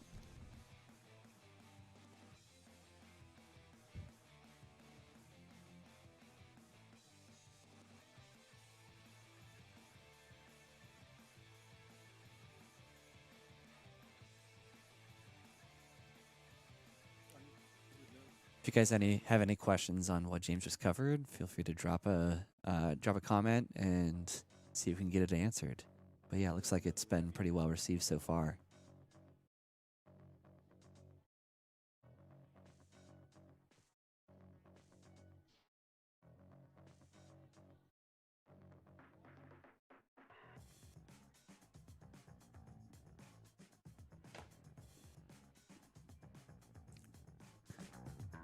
All right, so Tim does have a question. How do you account for the weight differentials of the drivers? We don't. So, two considerations for that. One, I think that this series should, and someday we will have weight ballasts.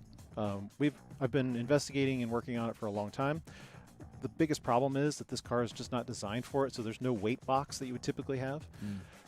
Having said that, though, the reason that it's not such a big deal, one, it's an indoor track and the track is very close to each other.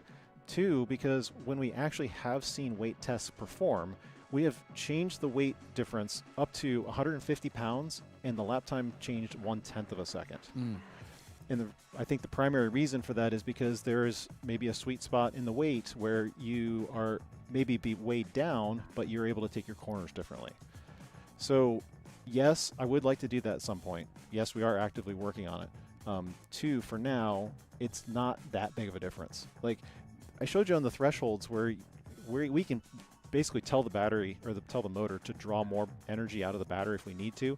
That computer is always trying to compensate for that. So up to about 200 pounds or so, it can do that A to B test the same every time, whether the driver is light or heavy. And then what happens with the light drivers is they have maybe difficulty going through some of the corners because the car likes to hop, and the heavier drivers are more planted. And it doesn't make as big a difference on an indoor track as probably like a big long stretch outdoor. Right. But I totally agree. I would, as a driver myself, like as I'm driving races, I want to know that I'm not at a disadvantage because of my weight, and so I think these drivers do too. We just have to keep working on it. It always gets better with time. Yeah, look down the side of the car. I mean, you can see, I don't know, pick number 19 over there. And if you want to zoom in on the car right there, you can see how little space there is between the bodywork and Dave's left arm there. Car 9, yeah. 9. And so in gas karts, they allow for that. They have manufactured the chassis to give you a weight box, and we don't have that option right now. Someday. Frey Willie Goss says that he's super light in the corners, hate you, so. Yeah, people tell us that all the time, especially guys that come for like corporate events and stuff. They're like, well, I'm heavy. I can't drive that fast. Well, number one, you need to fix your line. And number two, you need to work on your throttle work first. Then we'll talk about the discrepancies of weight. Here's a familiar name. We have Aiden Harbaugh in the chat, so Hey, Aiden. glad that Aiden's watching. Yeah, Aiden wasn't able to make it today, and I don't think he's going to be able to make it next week either, but we hope to see him again. I think we're going to see him in the 12. Absolutely. All right, looks like we're getting prepared for the A main. I'm going to snag a snip of the starting order.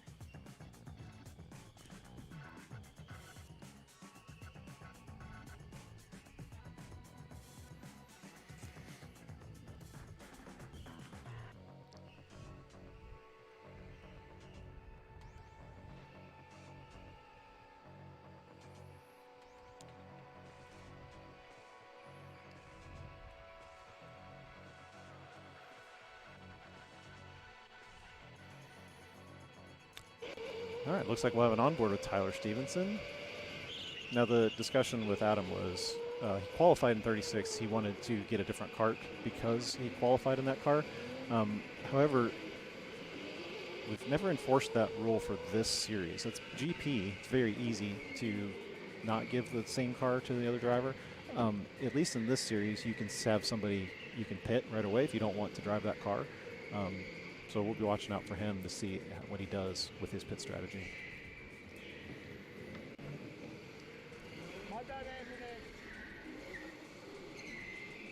Thanks for hanging out with us on a Sunday night. We hope you guys are enjoying the content. Hopefully you're picking a driver, or maybe you know a driver in the field tonight. We hope you're rooting for them.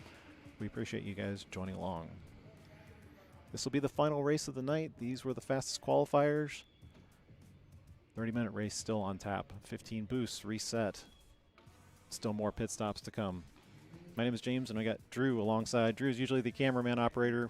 We left that job up to Zach tonight, who's doing a good job for coverage for us. Happy to be here. Do you miss having the camera? Well, so it is weird kind of being in front of this camera because I have a face for radio, as they say. No. Not according to our one YouTube short. Oh, that's right. That's always a good one. But yeah, no, it's good to have some more exposure with the mustache and give the people what they want. We missed interviewing a driver. I did my whole tech talk thing. We didn't talk to Alex Eckelberry. Oh man, guys, if you want to get Alex a microphone, we can interview him during the race. Yeah, it's up to him. Yeah, if he wants to or not.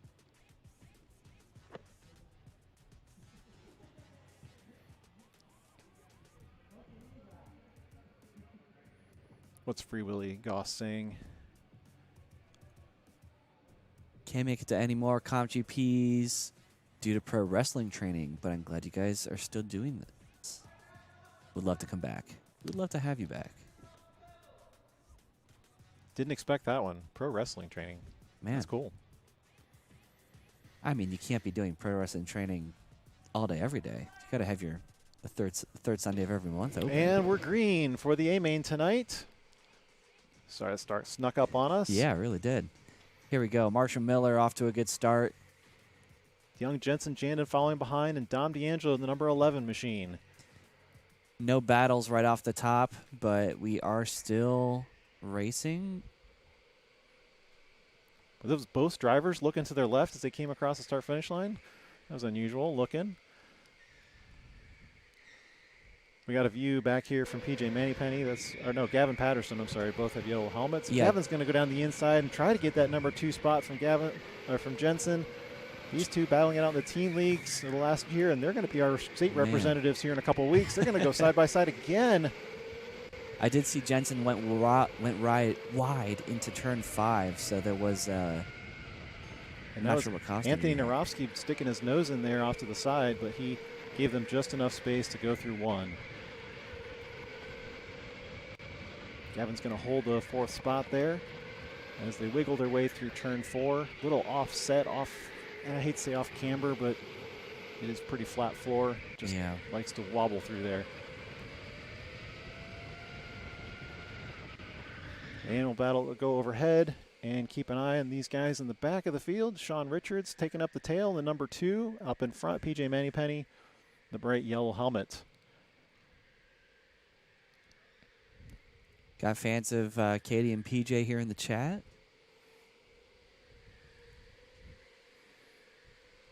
Also in the white helmet there, Giovanni Blackerby. He was the guy who we said has finished 4th, 3rd, and 2nd in these rounds.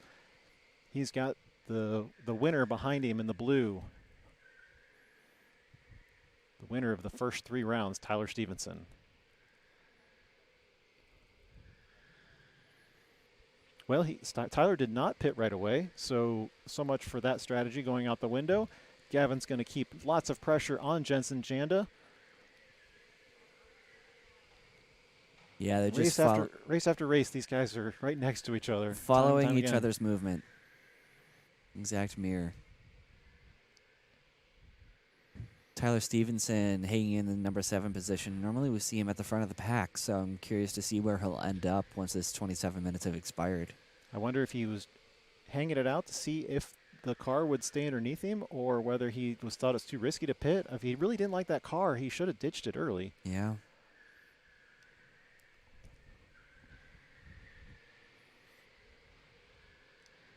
But right now he's going to do it on the inside of Giovanni Blackerby, and they give him a little bit of a touch as they go through 3. Tyler does have that clear overtake, so now he moves up into the number 6.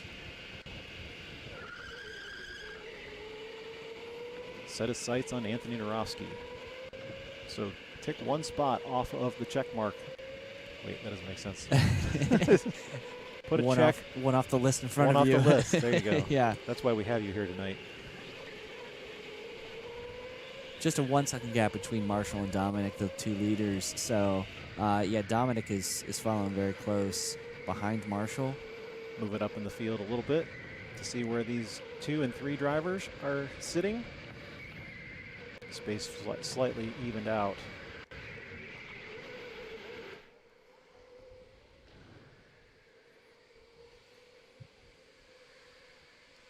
All these helmets are a good preview of what you can expect in a few weeks in the 12 Hours of Canton.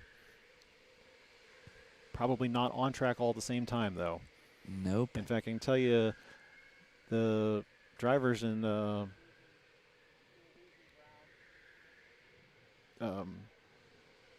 but Jensen, Gavin, and Anthony are all going to be on the same team. Actually, Tyler is too. So oh, there you go.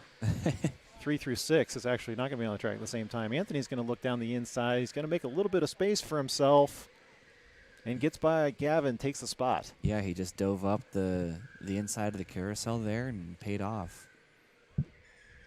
Had to have used a boost going into that.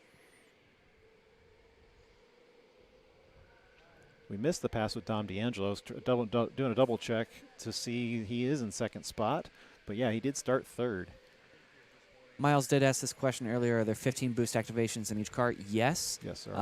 However, if you pit, you get a fresh cart. There's 15 new boosts on that one. So while the cart is running, you have 15 to use throughout the race.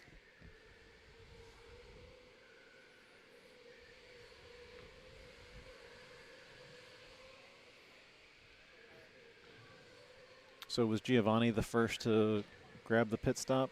Yes. You running track cam over there? Absolutely. We have Giovanni down here in the picture-in-picture. Anthony Arofsky now going underneath the 25-second range with 24.984.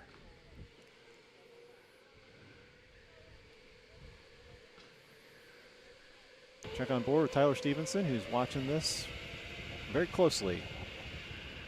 Still in the 36 machine.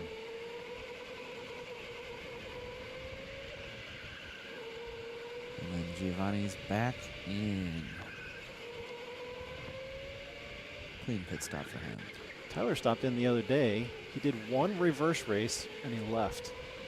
Huh. I don't know if he didn't have time to run more races, but that was kind of like, oh, yep, still doing good. He's cutting back on the practice. Figured he was in pretty good shape, I guess. All power to him. That's the number 32 of Marshall Miller, so your leader is going to dip out.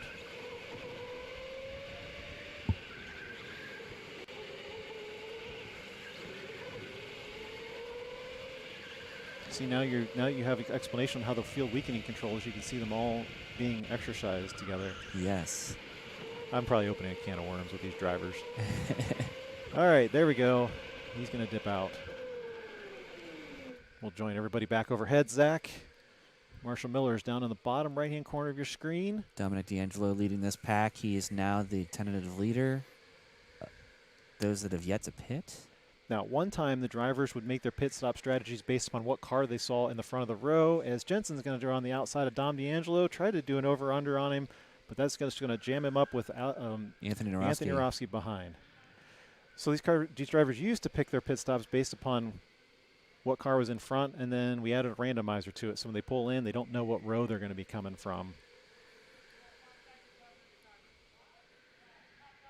We do allow spotters, and that's welcomed. I'd like to see it. But if a spotter was sitting on the sidelines and saying, hey, car whatever is sitting here, you need to come grab it, we eliminated that by adding some randomization.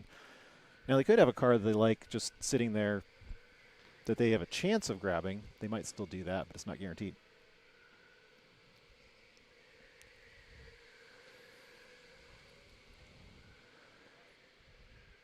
So now we're watching the pit timer down there. Tyler Stevenson's going to be very critical on watching that counter time down because he's going to be back in a battle with Marshall Miller when he rejoins the track.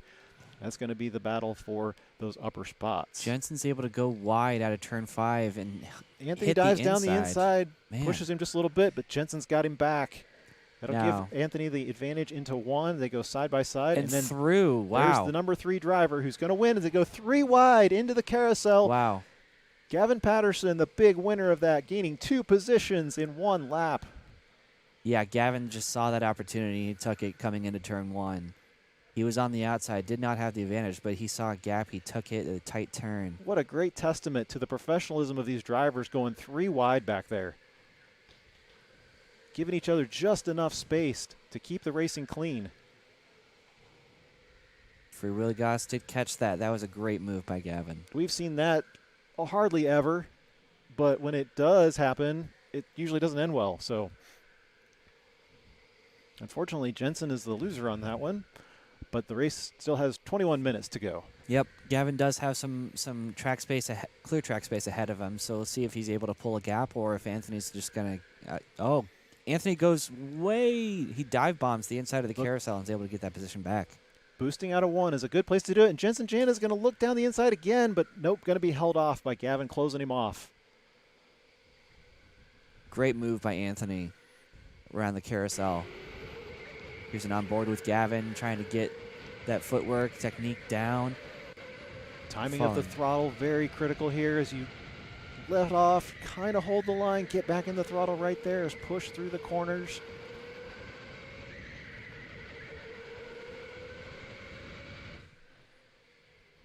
to join back overhead. Number 28, Joey, hit the pit stop early. All three of them took the same line coming around the corner, turn 1. Jensen not able to find the space.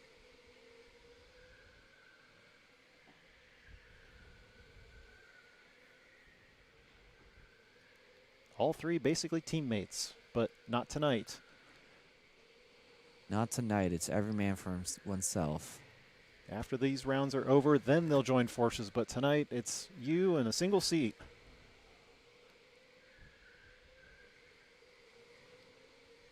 This really is great racing between the three of them. Dave Patterson, that is the father of Gavin, is lingering back there. He's in good 5th spot. He is in a good position just to pick up the slack. So, yeah, I'll be watching the gap between them to see if he's able to make any headway. Yep. These guys are just jockeying around through the carousel trying to figure out who's going to take the inside, who's going to carry the momentum, who's going to be a little bit braver. I was so focused on this battle, but I believe that there were 2 drivers that came in to swap carts. Might have been Joey and Sean. Yeah, everybody from 8th on down. Marshall Miller is the leader of the pack of drivers that have pitted, and Jensen just does slide into the pits. Kart 25 is going to be swapped out. Still allowing Dom D'Angelo to assume the lead of the race.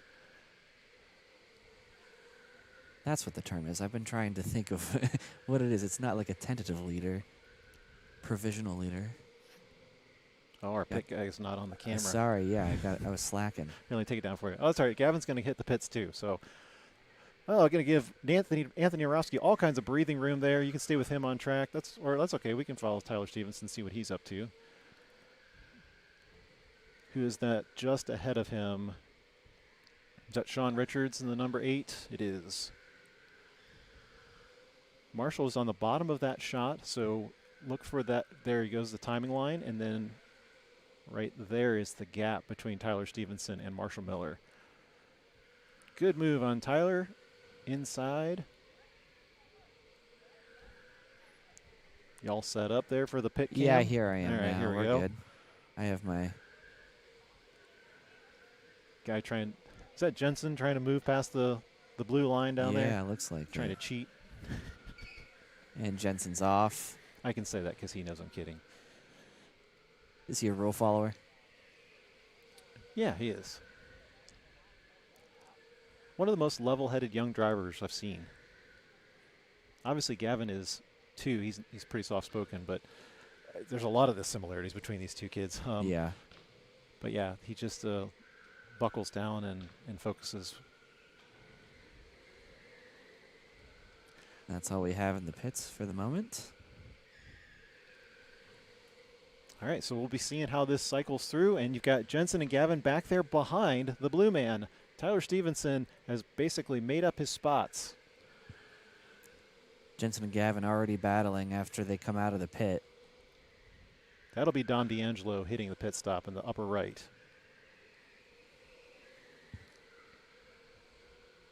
Which means we'll see Anthony Narowski cycle to the top here shortly.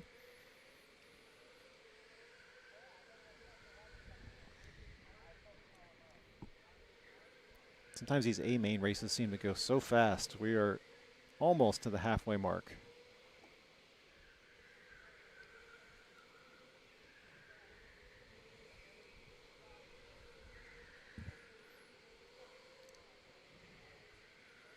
Now that everybody's opened up gaps, check. it is. You are live. We hear you. Is this Hey, Alex? we have Alex? Can you guys hear me? Yes. We can. Can you hear us? Yeah, I can hear you guys too. Hey, Alex, congratulations on the B main tonight. I know this may not have been the ideal qualifier for you, but how did your race go tonight?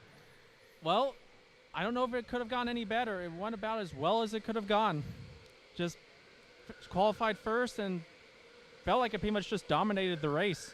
Yeah, you did. You were able to maintain that lead. Yeah. At one point, I thought that you got past, but that was actually because you had a lap up on everybody. So, Drew's getting the camera on you. Here for we it. go. There you go. Now we see you, Alex. There we go. So we have the Team Papaya returning for the 12 hours this year. That is correct. Yep, Kiwi Papaya is back. Is your driver roster finalized? Yes, it's pretty much the same lineup. We swapped out Ethan because he's not able to do it with Aiden Harbaugh. But other than that, it's the same squad. Aiden Harbaugh. So how old is Aiden again? Do you remember? I don't have an exact age. I never asked that question. I think he's 10 or somewhere around there. So you're adding young guns to your team then. Yes.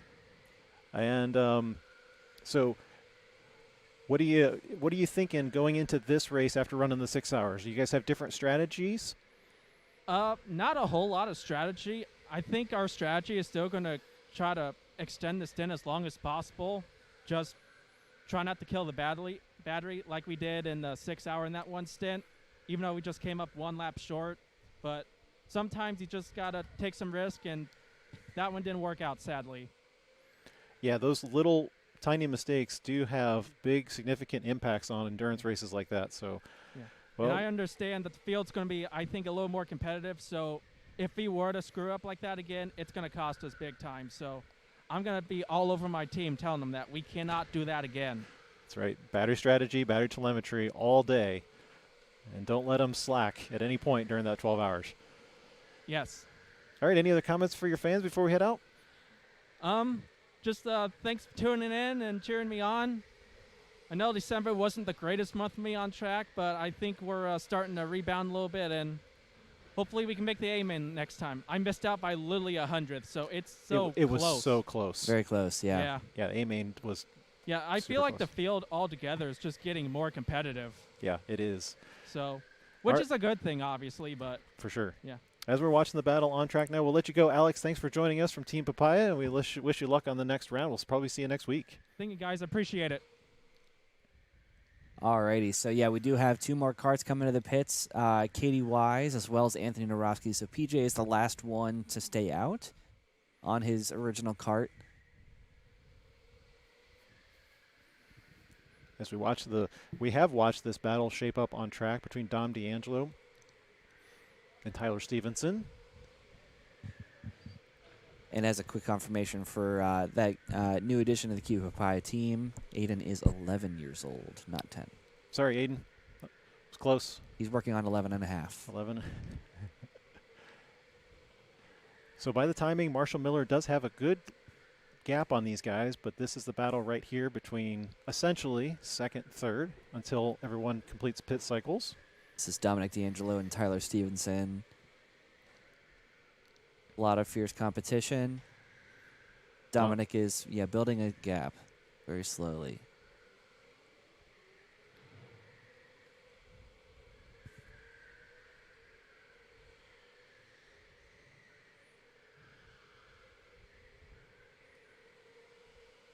Even though it wasn't the qualifier that Tyler wanted, if he's able to hold on to like a third or fourth spot, he's still got that gigantic lead in the points as far as the series goes.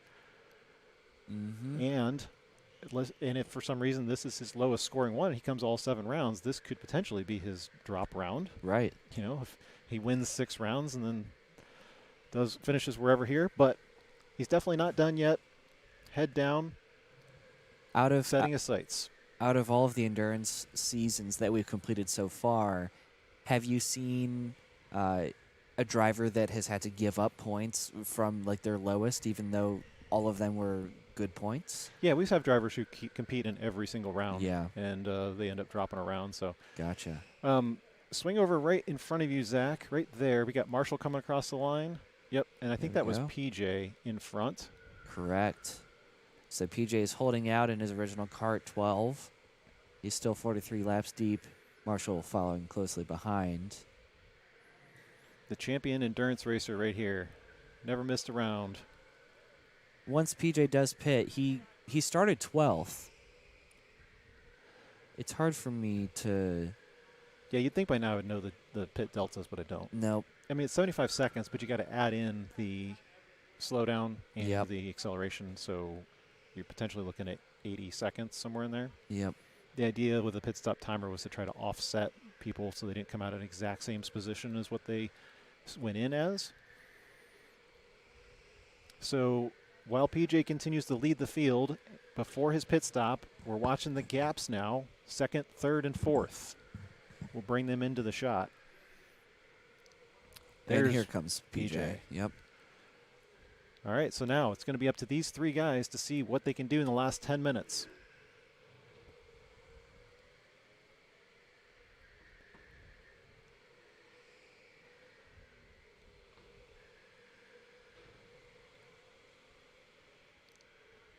That's the prime location for guys to use boost tonight. If you use it somewhere else in the indoor track, it becomes really hard to control. It's possible. Obviously, I think we saw it tonight with one of the passes, but for the most part, the straightaway is your best opportunity. You want to try to hit it as soon as you get out of that turn one to give you the most advantage possible.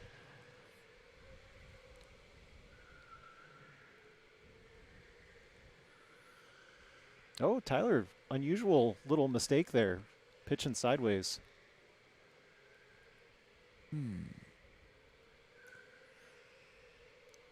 There's a strong possibility that Marshall and Dom are going to be teamed up.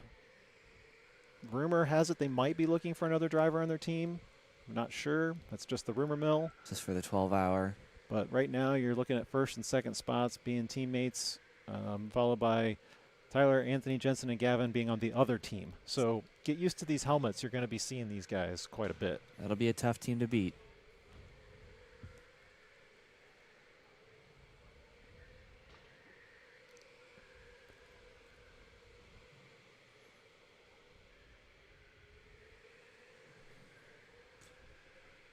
We'll do a quick check-in on Gavin because his camera is still operating back here in car 31. He's our last remaining on board. Not the ideal angle for us, but we can kind of see if he's got any traffic around him. Nothing yet. Yeah, looks like Switch he's overhead because pretty Tyler's clear. going side by side with Sean. Yeah, it looks like Dom made it around Sean with the blue flag pretty easily. Tyler had a little trouble with that. I'll tell you what, though, it's worth mentioning, even though Sean may be losing a lap here to the leaders, what a phenomenal qualifying performance for this young driver who just started racing here. I think we started seeing him less than a year ago. He's picked up, I remember I saw him late in the year in the teen league, which he's obviously competing again this year in. But, wow, qualifying in the A-main here with the big dogs, that's phenomenal progress from him. Yeah, Sean qualified with a 25.175 lap time, so that's a really impressive qualifier time for any new driver. Speaking of lap times, 25.808 is now the fastest lap of the night, set by Don 24. D'Angelo. Sorry, what did I say, 25? 25, yeah. 24. 24.808, that is that the fastest so far? Yeah, fastest of the night. Got it. And you can see that opened up the gap between him and Tyler. He's now starting to maybe put pressure on Marshall Miller.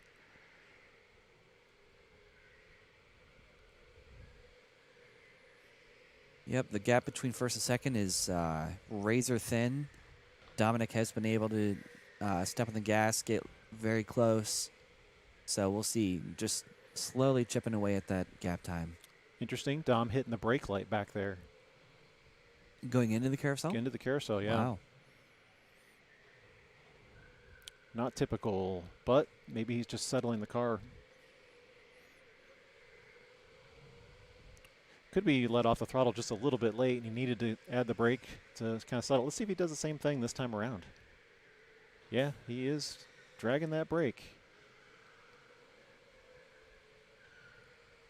It's not something we've seen many drivers do tonight. No. In this reverse formation. And by his best lap, or his last lap time was not as fast as his best one either. Right. Oh, let's check that battle back there. Was that with Gavin? No, Anthony Narosky and Jensen. Jensen giving the beans to Anthony up front. Both of them tapping the brake. Let's see if Jensen's able to find a way around. Familiar situation with these drivers last round as well. That made for a great race in round 3. We enjoyed watching that. I think both drivers commented afterwards they really enjoyed racing against each other. They raced fair, raced clean. And we're seeing that again on display tonight. This is a battle for 4th place. So there are points at hand.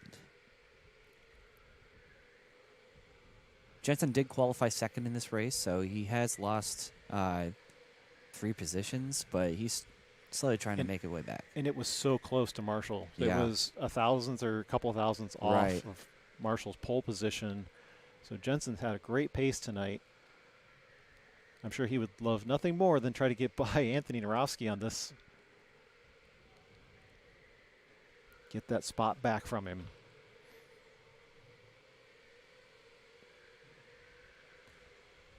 For all those viewers out there, thanks for sticking along. We've been streaming here at K1 Speed Canton for the Endurance Karting Series. This is the A-main race.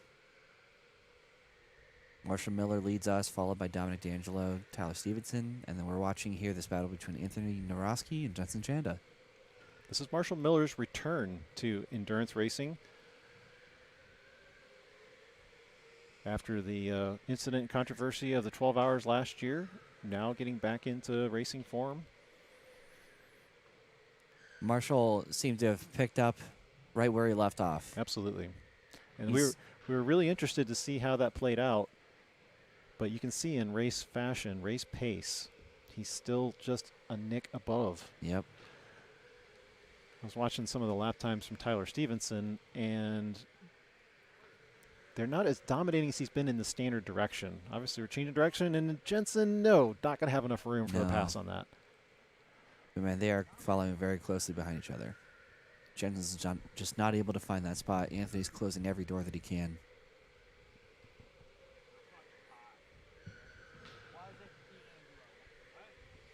Give it a little. Anthony was a little harder on the brakes there going into turn 3. That is definitely one of the big braking zones in this reverse formation. Jensen was not ready for that. As you come out, Zach, let's jump up to our leaders here to see how Marshall and Dom are faring. Those top 3. Marshall, Dom, and Tyler. So yeah, 1, 2, and 3 all here within half a second of each other.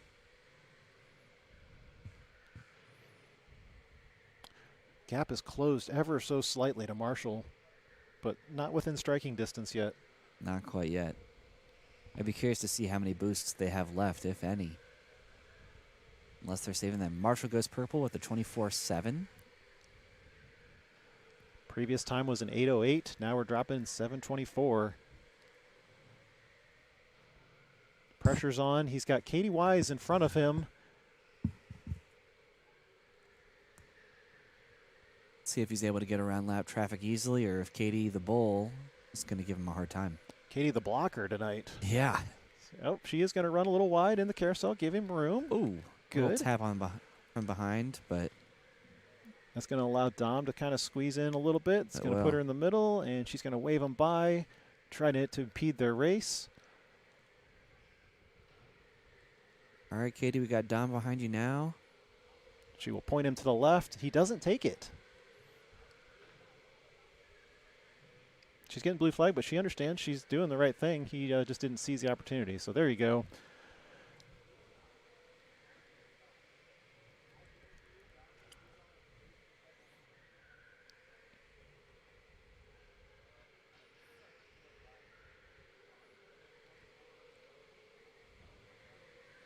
Only a minute 30 left in the race. Oh, Sean's going to stop in a pretty awkward position there, but yeah, the leader saw him through the slow speed corner, so I guess it's okay. prevented them from kind of going wide out of turn 1. But a heads-up move for the leaders to keep their momentum through. White flag will not be waved quite yet.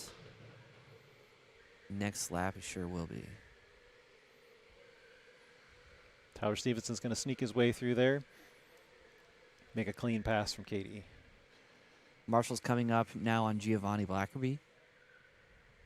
Marshall has a really big lead, really big gap in front of Dom now. Looks like, yeah, that blue flag with Katie Wise really did. It allowed Marshall to pull ahead.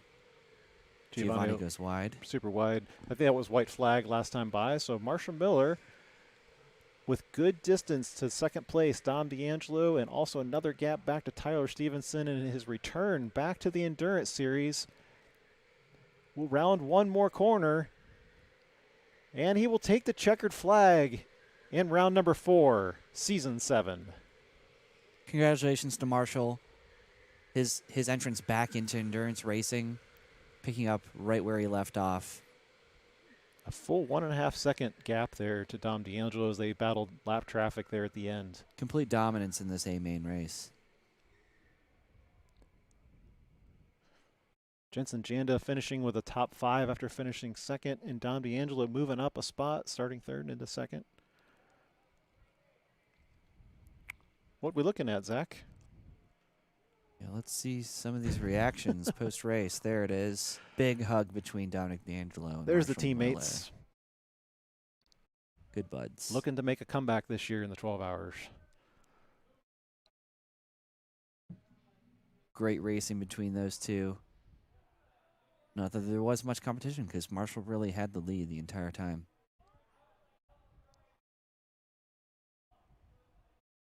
Who else we got over there, Zach?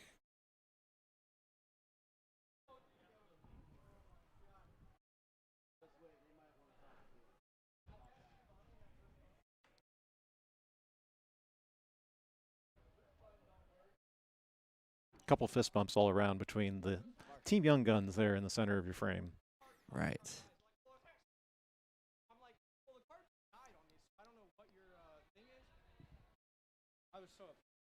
Hey, Marshall. Hey, James. Oh, you actually got Drew, but now I'm here too. Well, hi, Drew and James. Well, Marshall, welcome back to the Endurance Series. Thank you. Couldn't think of a better way to set off on the right foot. What was Dom talking about there as you guys get out of the cars? His Kart 11 had, like, in between full and no boost. So. Oh, interesting. Like intermittent boost, he says. Okay. Well, he certainly kept up with you for sure, so Yeah. must not have affected him too much. No, it did not. I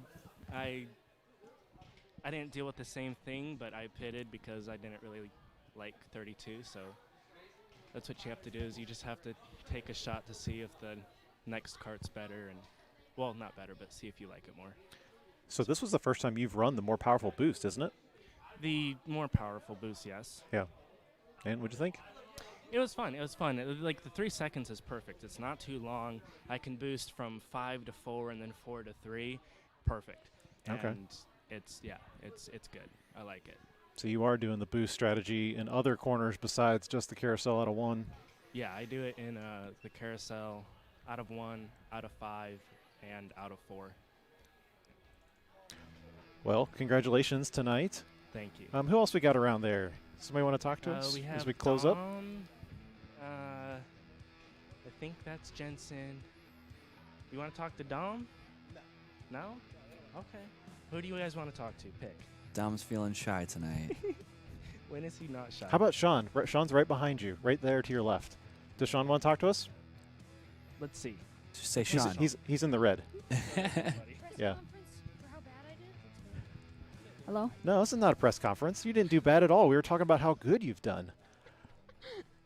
Man, you hung in there for the entire race. You qualified really well. I think you should be super proud of that performance tonight. What do you think? I thought my performance was pretty funny. I got lapped a few times, so that was nice. Well, I mean, you qualified with the big dogs. Like, you're out there with guys who were setting 24-second lap times. Yeah. That's quite an accomplishment. So we saw you pull over there in turn 1. I got a little sketchy when you did. Were you kind of afraid that you had leaders behind you, or what was the story behind that? Well, I mean, I didn't know where I was trying to get rid of the orange flag or the blue flag before I got past the start line. So. Oh, okay. You were just anticipating having to move over. Yeah, So. I was. Hey, tell us. Before I needed to. So. I was trying to figure out when you started racing here, and Drew's trying to looking it up. How long have you been racing here? Few months, maybe. Like the. You started in like late fall in the teen league. I think so. Yeah. I think that's spectacular performance. So. Yeah, starting in September, really impressive. Yeah. Yeah, great racing out of you, Sean. What's been one of your keys of success?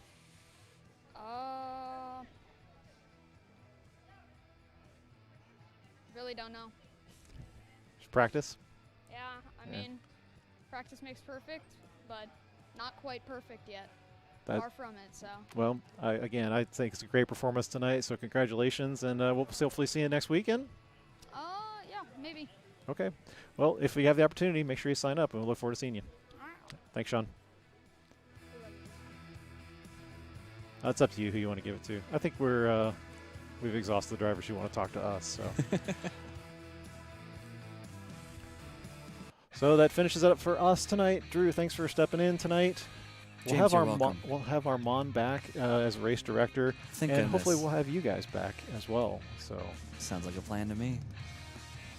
I don't have the end stream button up here. Hang on a second. I can't do a clean exit without this. Oh boy. Well, I guess we'll just sit here awkwardly for 5 more seconds. So I will again say, as I forgot to do last month, thanks to the hardworking K1 Speed crew. You guys are the ones who make this happen. Thanks to everybody working in the pits, making sure the cars are charged, and all the things that happen behind the scenes. We'll see you again next Sunday night. Have a good night, everybody. See ya.